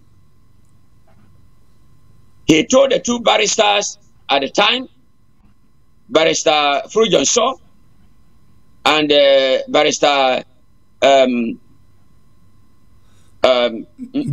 is it Mbesa? Yes. To write that there was no election in the Constitution. They wrote to the Restoration Council that we should legislate on that. That Sako does not need to go have election. And they sent it to Lobati. Lobati was the Secretary General at the time, and anytime she tried to bring it up, we said no. I told her that I'm not going to legislate on that. It didn't work. So, he does not recognize institutions. He himself spoke very clearly. He said, during revolution, I said, so far it is a revolution, there should be dictatorship. I told him, Ambazonians do not want dictatorship. And those were things which I came and found out about Sako. We gave him recommendations about Fako issue, the mess he caused in Fako, and we gave him some recommendations to fix it. He went and did something else, and he came out on ABC and said it was a recommendation that the Restoration Council gave him, but not a prescription. I told the Restoration Council, and Lobati accepted it with me, that anything that was given to Sako, it should be a prescription and no longer a recommendation. That is how he is. And that's why I decided to leave him. So he does not respect institutions. How could he even respect the document that was actually holding the foundations together? He knows exactly what is bylaws. And he knows very well. Before he summoned the meeting, he knew that the meeting was supposed to be called by him. And that 2 days notice was to be given to all the board members. But he, with his behavior, that he does not respect institutions, he decided to do whatever thing he wanted. And that is what has brought him down now. He's finished. He's finished. You can deceive some of the people all the time, but you cannot deceive all the people all the time. All right, let me ask one last question on this subject before I go ahead to open the phone lines for callers to chip in something. What do you make of the fact that Ochiba Nelson, whom I refer to as the old headmaster, is now giving Sako an ultimatum to either take out Irene Ngwa or he and others leave? Well, if I may say something here. Yes. Ochiba Nelson, I will call him a quack because this is somebody who is full of deception. He is so chameleonic in a way that you cannot understand him. But sometimes this comes with a lot of foolishness because I would like to say this here. Sako came down from many, a lot of things came to him, against him from many angles. One of those was the fact that he was a supporter of Irene Ngwa to an extent that he was so blind and could not see anything that was happening. Irene Ngwa used Ochiba to destroy the LGA. Ochiba is from the LGA, my LGA. Irene Ngwa used him to destroy the LGA with the intention to eliminate Chairman Jackson as chairman of Ngi so that he could not stand as the county chair because she had wanted to have her way through the county and Chairman Jackson would not let her do that. So she used Ochiba to destabilize the Ngi LGA. So it is something like Irene is being paid, or Ochiba is being paid in his own medication that he's been giving to other people. So his frustration doesn't mean anything to us because he has been used as a weapon of destruction by these people. Sako has used him as a weapon of destruction. Irene has used him as a weapon of destruction. Why is he crying now? It doesn't make sense. It's not going to be anything. All right, all right. I will leave Comrade Thomasang out of this, being that I don't think he gets the internal wranglings that took place before we got where we are today with Nelson Ochiba. I will spare you this unless you want to volunteer an opinion. Comrade Chris, I don't have anything to say. All I can say is UNO Ucheba is a time bomb. Anybody operating with him knows he can turn against you at any time. And he is what they call a mythomaniac. He lies. He once sent alert that the government of the Republic has paid Barrister Tumasa to study the weapons that are in Bafut. Jesus Christ. When I read it, I wouldn't even know where that was coming from. Where government doesn't have money to pay its workers, has money to come and pay. Are you a weapon expert? Am I a weapon expert? Am I even, what kind of commission is that the government? And he read it, alert. That's when I realized this man is a liar. He just framed something from nowhere and goes on air with it. Jesus. I was even confused. What do I know about weapons? Yeah. I know nothing about weapons. Right out loud. All right. So I know him. All right. All right. Thank you, gentlemen. Please, if you still have the time, stay put in there. When I come back, I will open the phone lines to hear from the audience. If you are on ground zero, I'd like to hear from you, especially concerning our school policy and this court case. And of course, the fact that, again, don't forget, I have stated that or reported, announced that we have not called for any lockdown because of school resumption. Our policy for school resumption has not changed. Community schools, private schools, welcome. Anything Cameroon operated schools, they are a no-go area. And a lockdown for 1 week or for 10 days or for 1 month will not stop La Republic from trying to operate schools. The only thing that will stop them is when we actively go after them aggressively and shut them down. All right, please stay tuned, and we'll be right back. When I come back, the phone lines will be open.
Okay, welcome back, ladies and gentlemen. At this moment, the phone lines are open. I'd like to hear from you on the subject we have been talking about or discussing here tonight. So if you are on ground zero in any way in the diaspora, Canada, USA, Europe, anywhere, you are welcome to call and Bring us your input on the subjects we have been discussing tonight.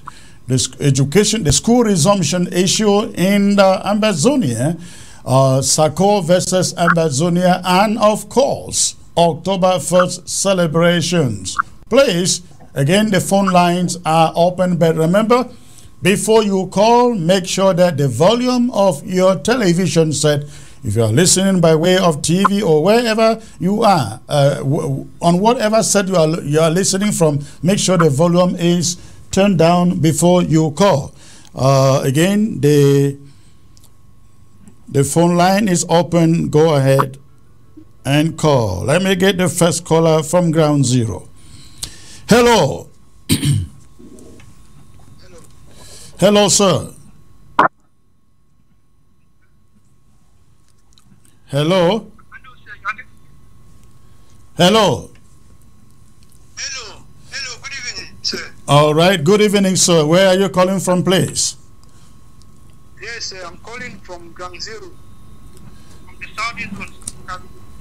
Calling from Ground Zero, Southern Zone. All right. What is on your mind, sir? Okay, sir. I would like to speak in language.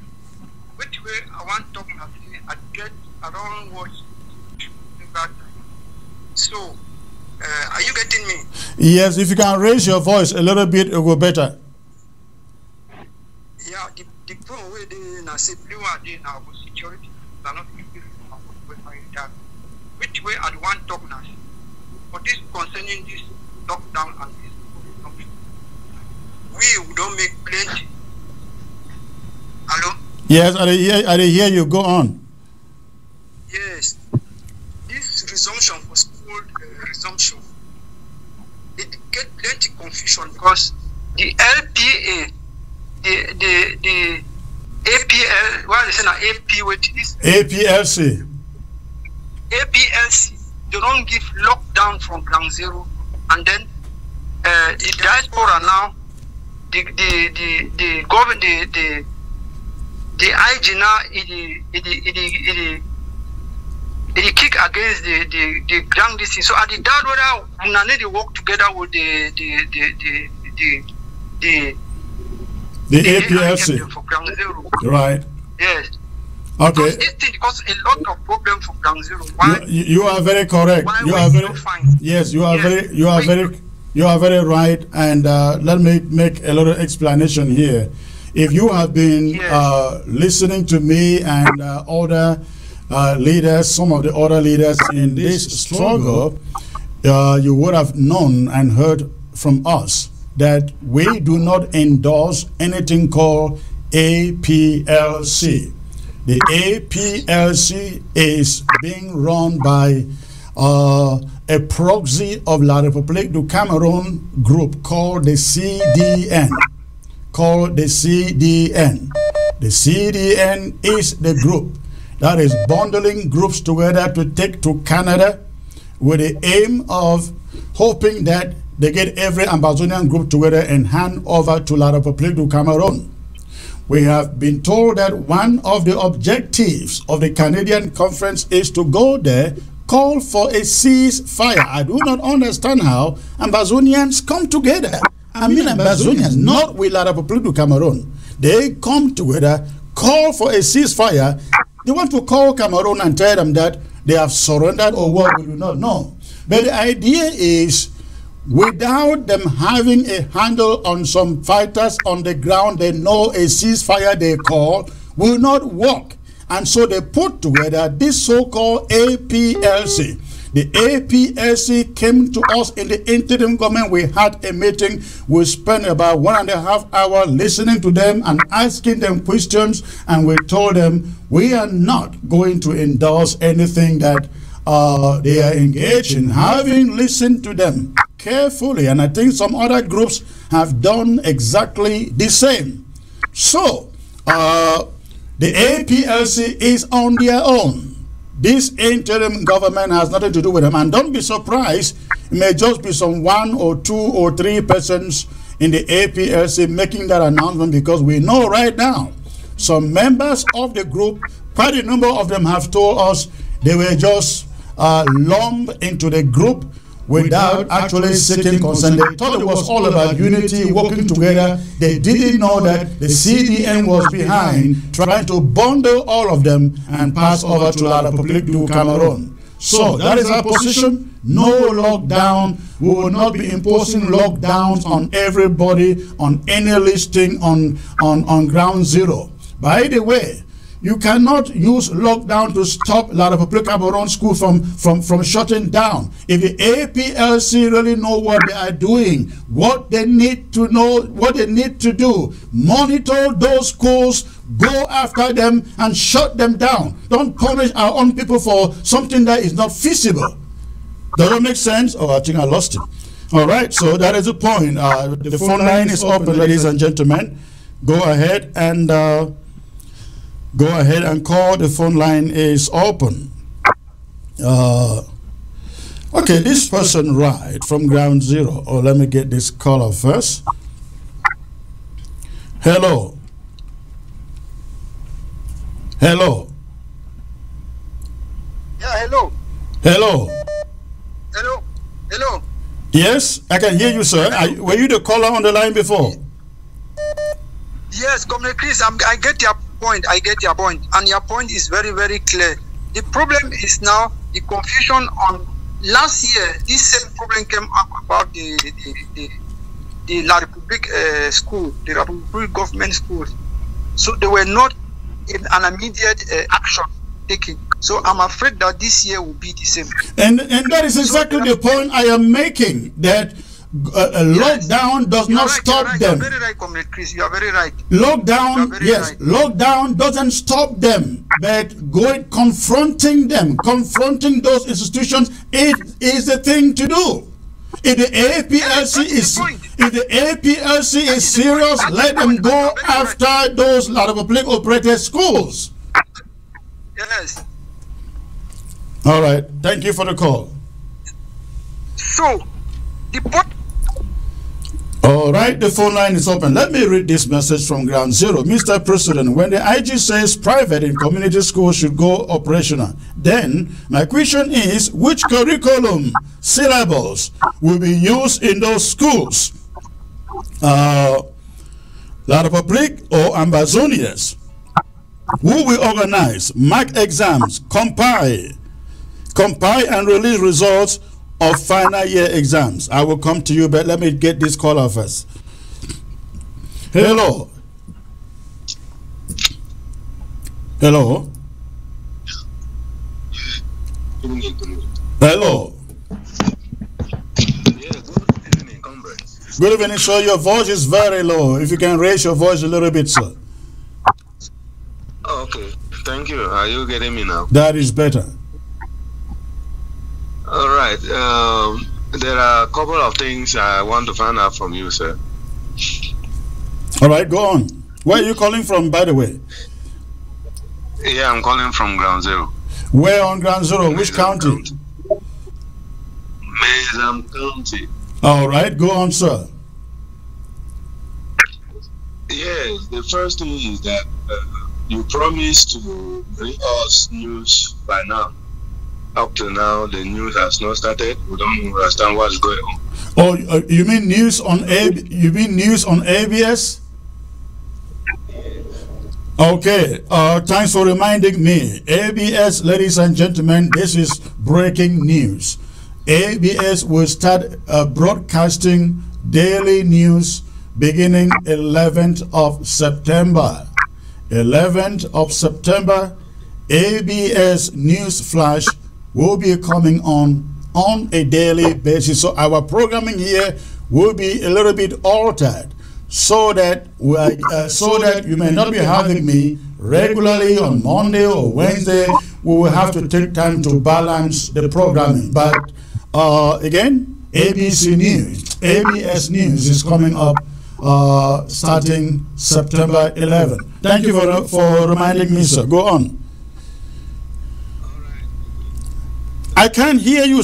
Okay, yeah, I can hear you. Go on. Yes, another point is on the lockdown issue, the school shutdown. Yes, go on, go on. Are you getting me? Yes. Yeah, the problem here is that the lockdown was announced by the fighters. It was announced by the fighter on the ground, namely General Bitakola. That is what I heard. He was the one who announced the lockdown. And when you come out today to distance yourself from it as the leader of the interim government,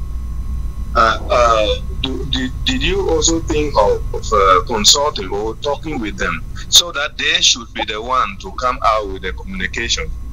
Well, I don't think you have been listening to me. I have just explained why we are not endorsing it. And if you listen to me, you will have realized that, as the last caller said, that lockdown and the person you are calling was calling under the umbrella of the APSC, an organization we have said is working with a group in the diaspora that essentially wants to bundle us and hand over to La Republic. Again, lockdown, sir, will not stop La Republic schools from starting. What will stop them from starting is walking to those institutions and shutting them down. Does that make sense? Yes. The problem is that the last time you came out and distance yourself as lockdown is concerned, they were killing that happened in Bengue as a result of people listening to you saying that there is no lockdown. Correct, sir. Hold on there. Listen. Listen.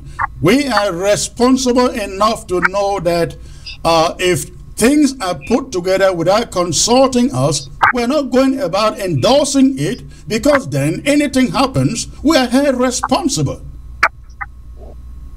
And if we endorse it, we should therefore be able to have a handle over it. But where we can't have a handle over it, we distance ourselves from it, and we do so because people like you call from ground zero, send us messages, and want to know whether we have called lockdown or not. Actually. So please, I think that if legitimate fighters on the ground will be able to come out with some kind of communique to debunk the first communication that came out from other fighters, I think that will be better than to go into some kind of confrontation within the two. We don't have to do anything. We have communicated with ground zero. If they want to respect the lockdown, it's left to them.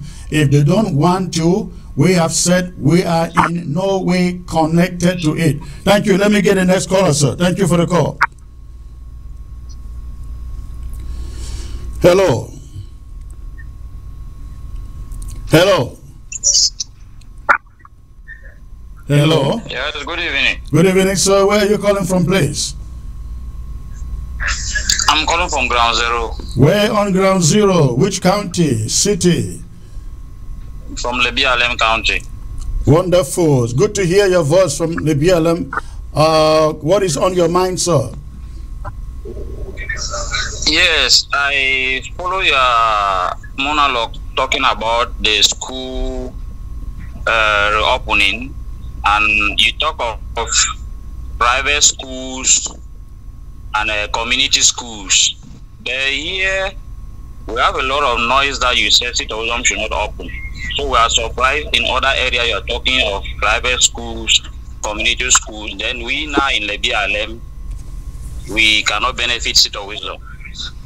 Wonderful question. I am glad you called to bring that up. There is what we call establishment schools.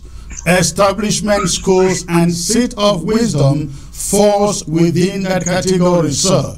That is why we have insisted seat of wisdom will remain shut down, at least for the moment. I am surprised that some of you in Lebialem are only interested in seat of wisdom resuming. Why are you failing to ask La Republic to send back the teachers they took back from Lebialem? If you are so concerned about seat of wisdom and other kids, shouldn't you be putting pressure and telling La Republic that they should send back those teachers so that your children can go to school? Can you imagine that of the whole country, of the whole country, I mean Ambazonia, La Republic included, by the way, only the BLM has no teachers. What are you people doing about that?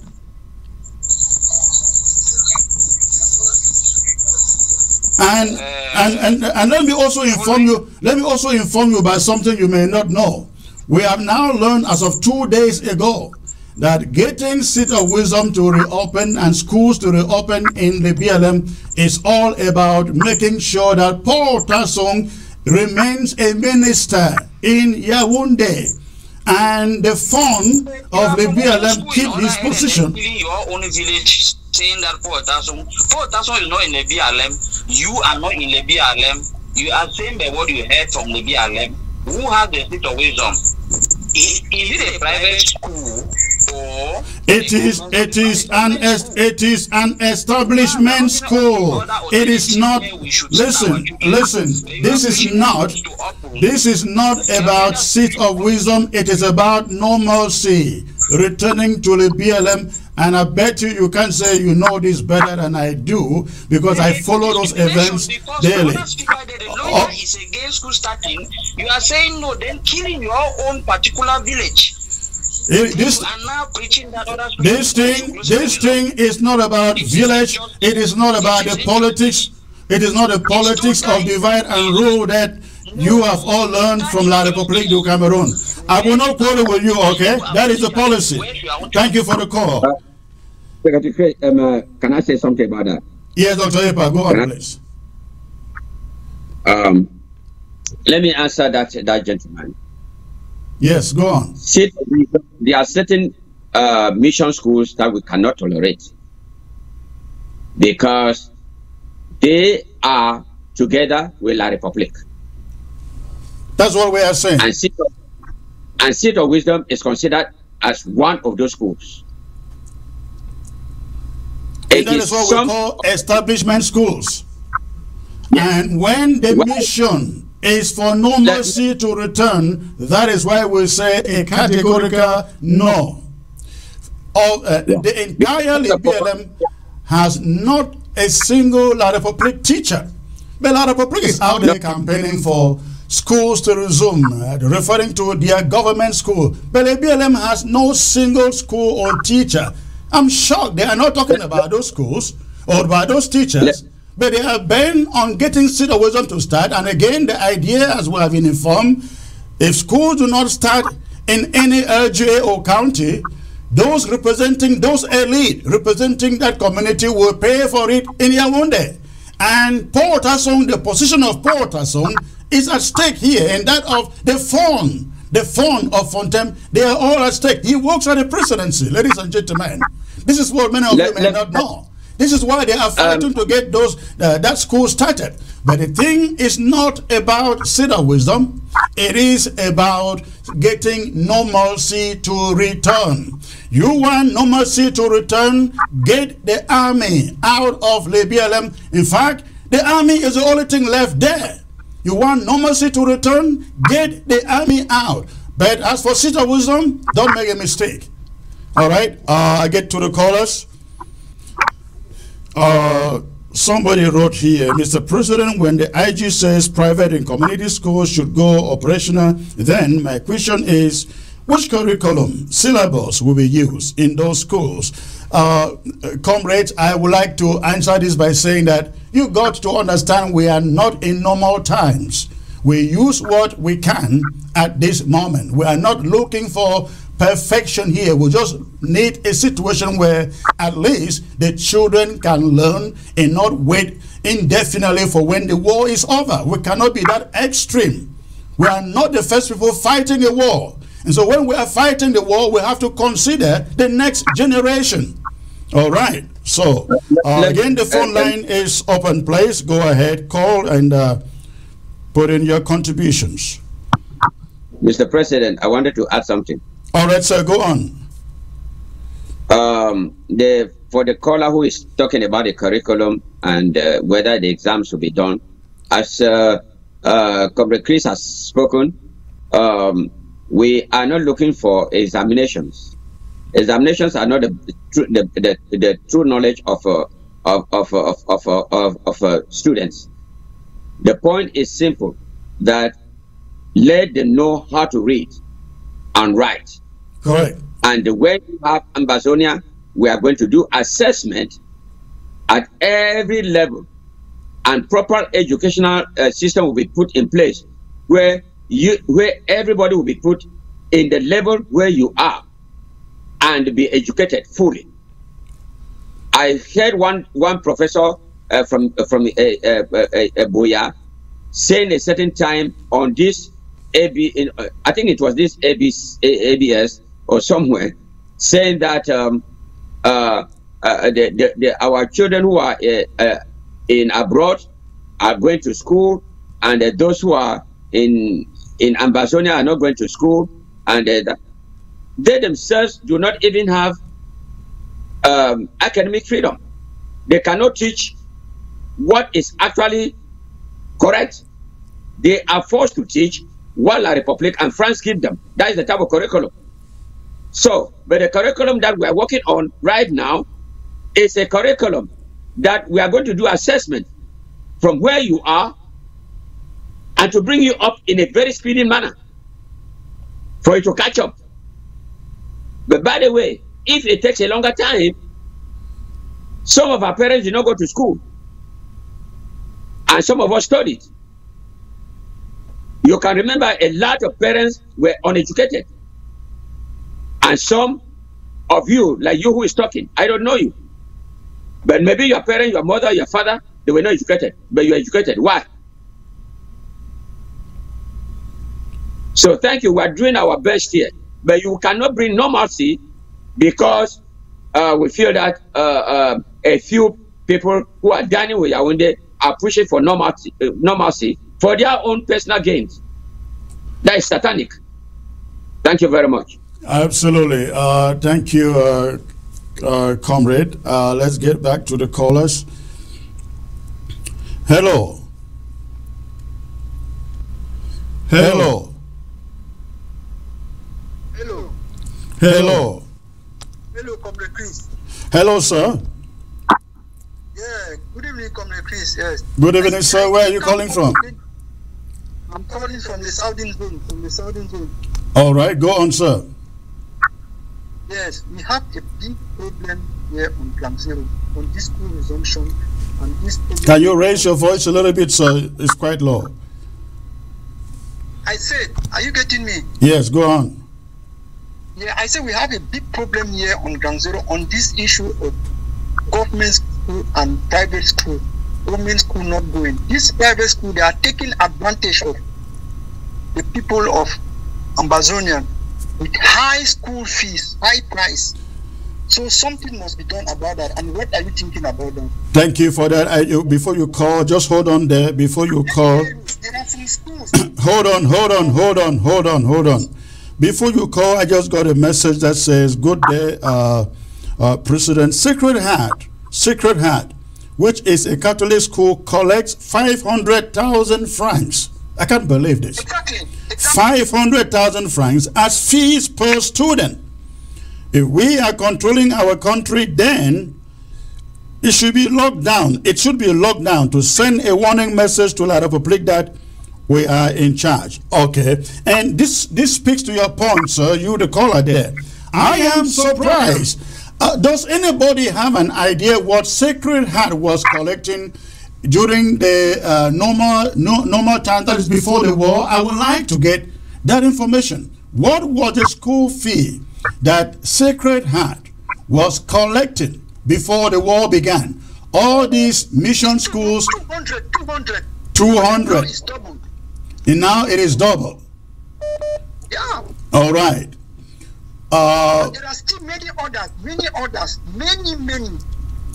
What we are going to do is we will make a list of every school that goes operational. I'm referring to these private and established school, private and community schools. We want to know how much they are charging for school fee. We will make the list, and we will come over here and announce it and announce the action we will take. As I said in my monologue, we will shut down any school that is out there to just exploit the people who may not have even had a job for the past 2 years.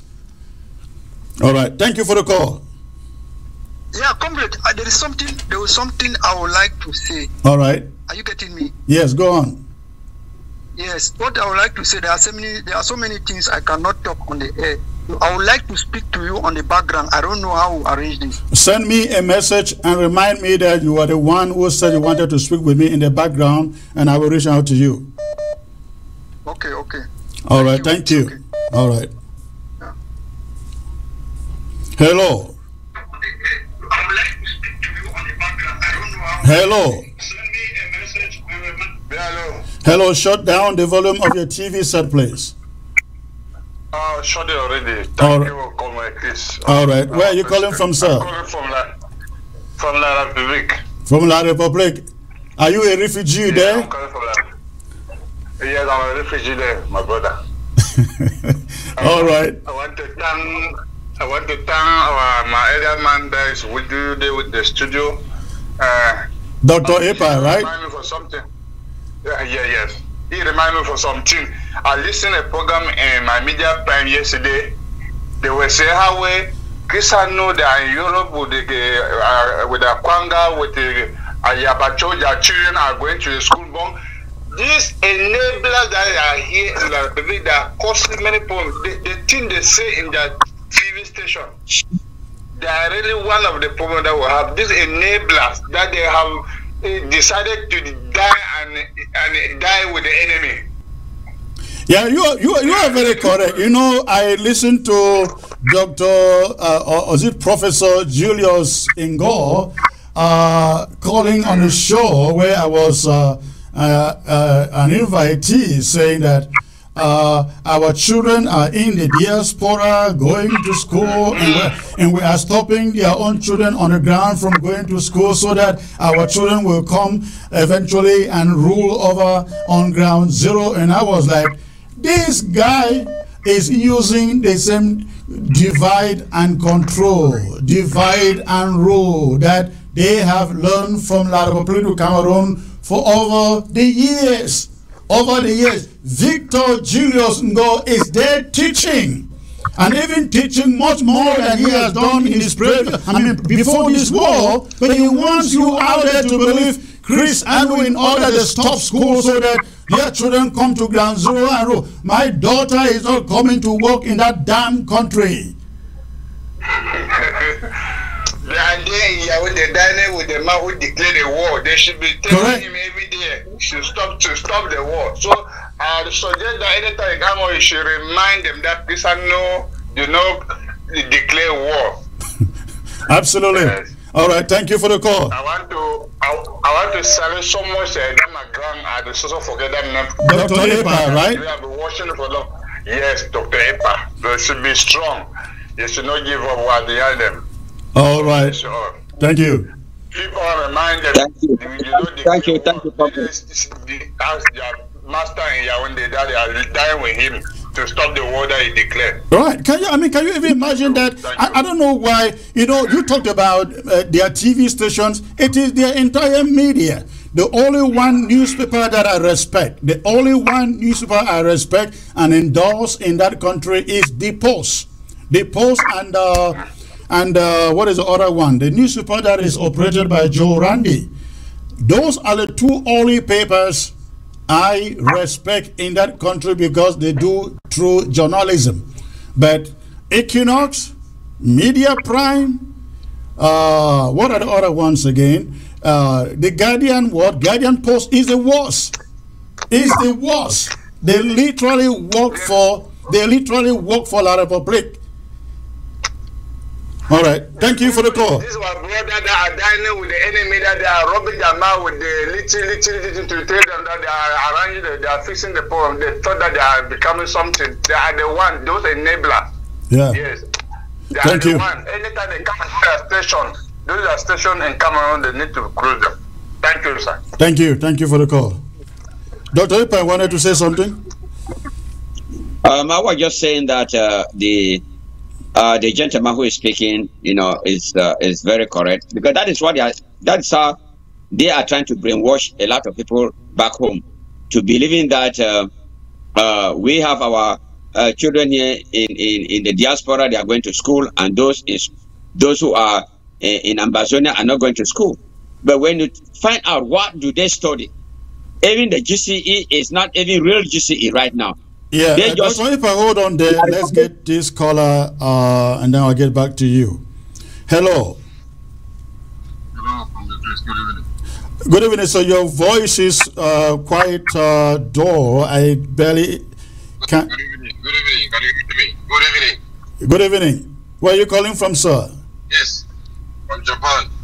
From where? Japan. Japan. All right. And why are you distorting your voice? Not actually. I don't know. Maybe it's language or something. I don't know. All right. Go on, sir. I think I can hear you. Go on. Yes, I want to chip in something concerning the last caller talking about the school fees. Yes. For these public schools. I will be honest with you. We shouldn't be too emotional about this. Some of these things. Sometimes we have had during back then we've had a lot of my family members who have gone through some of these schools. You have to begin with. You have St. Bates, which is in Boyo. Yes. Second Heart in Mancon. Yes. St. Augustine in Boyo, which is Gumbo. You have Our Lady of Lot. Those are the four main schools that the Catholic school operating in London Zone. Hold on there, comrade. Still in that class, you have Seed of Wisdom, and I have asked those who are fighting to get Seed of Wisdom reopened. How many regular people will be able to pay 400 or 500,000 francs to send their children to those schools? Only the elite. Only the elite. So it is not about those schools. It is about getting the public to. Go on. Have always the school fees in these schools have always ranged between 380,000 CFA to 400. Correct. Even back then. Correct. That is just the point I wanted to make. It has always ranged between 380,000 to 400. But if they have added to 500, that should be this time around. But it has always ranged between 380 to 400. Like Second Heart, St. Bates, and St. Augustine, and Aludo Olot. We have had children in these schools. And when last did you have a child in that school? Even 2 years ago. Even 2 years ago.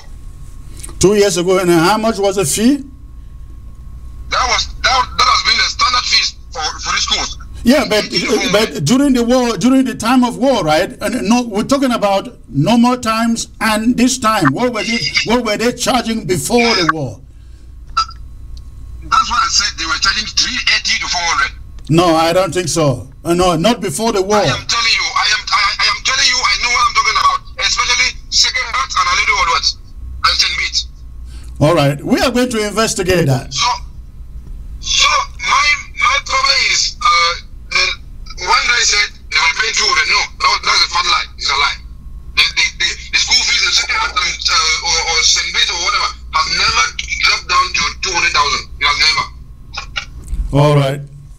All right. Thank you, sir. Thank you for calling. That's just the point I wanted to make. All right. Thank you. Thank you for the call. Thank you. Comrade Chris. Yes, sir. Go on. I think what the caller is saying is partly correct. Some of those mission schools were actually very expensive, even before the war, but that was because of the corruption in La République du Cameroon, and many of them were admitting only La République citizens to be in those schools. That is why they were charging all those type of money. Right. So, and then the few people who could afford were those who were also the elites who were working with Yaoundé. That is how it was. and they are trying to continue the whole thing. That's why they are trying to make it that no mercy, no mercy. Let it be like before. See?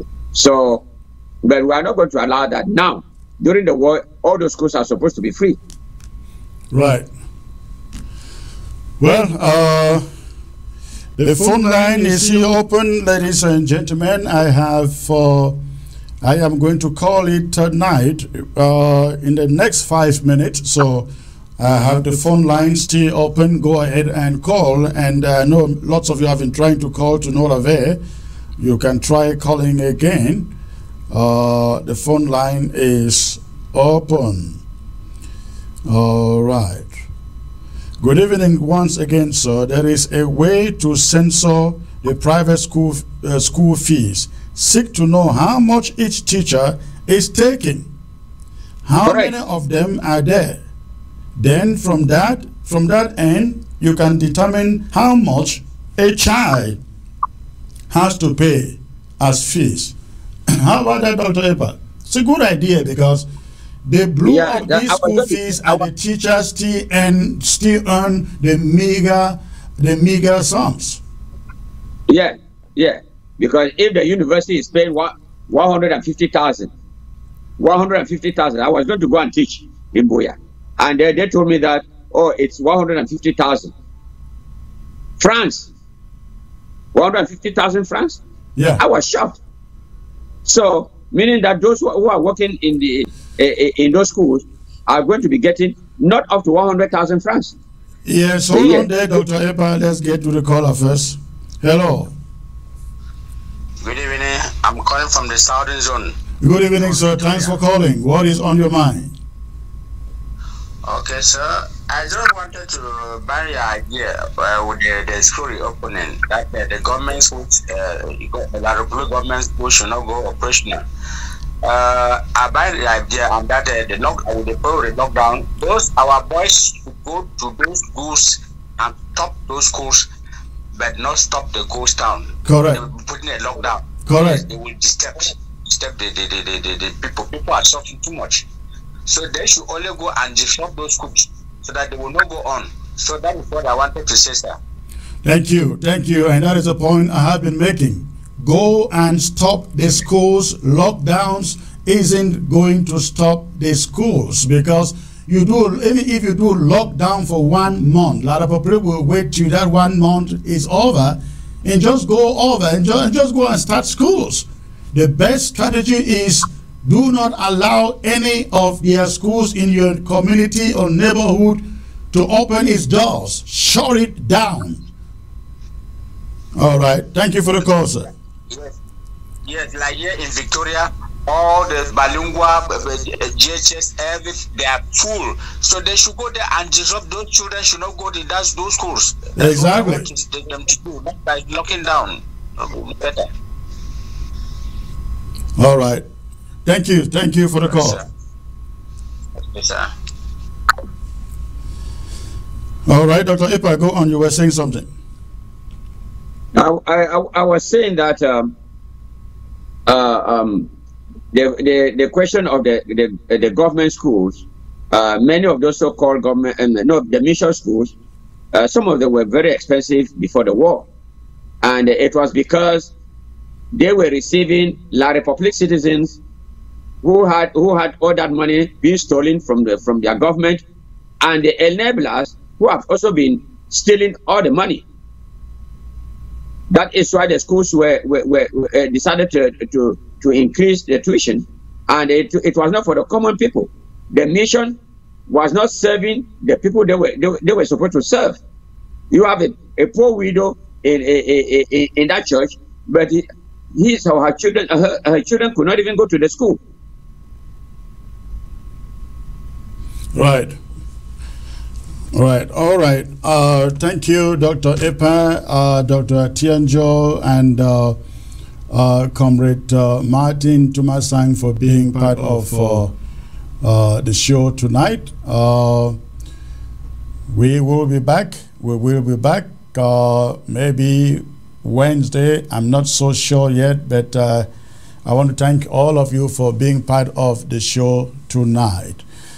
You have a great night, Dr. Epa. Thank you very much. All right. I'd just like to remind everybody out there of the great town hall coming up on Thursday. APP special Zoom town hall coming up on Thursday. I have some very important issues to discuss and allow every one of you out there to bring in your input into those issues. And you are going to find out the way forward in this struggle. Thank you for tuning in, and I look forward to coming back here again, if not Wednesday. If not Wednesday, it will be Thursday. It will be Friday. If not Thursday, Wednesday, it will be Friday. Thanks for tuning in, and good night.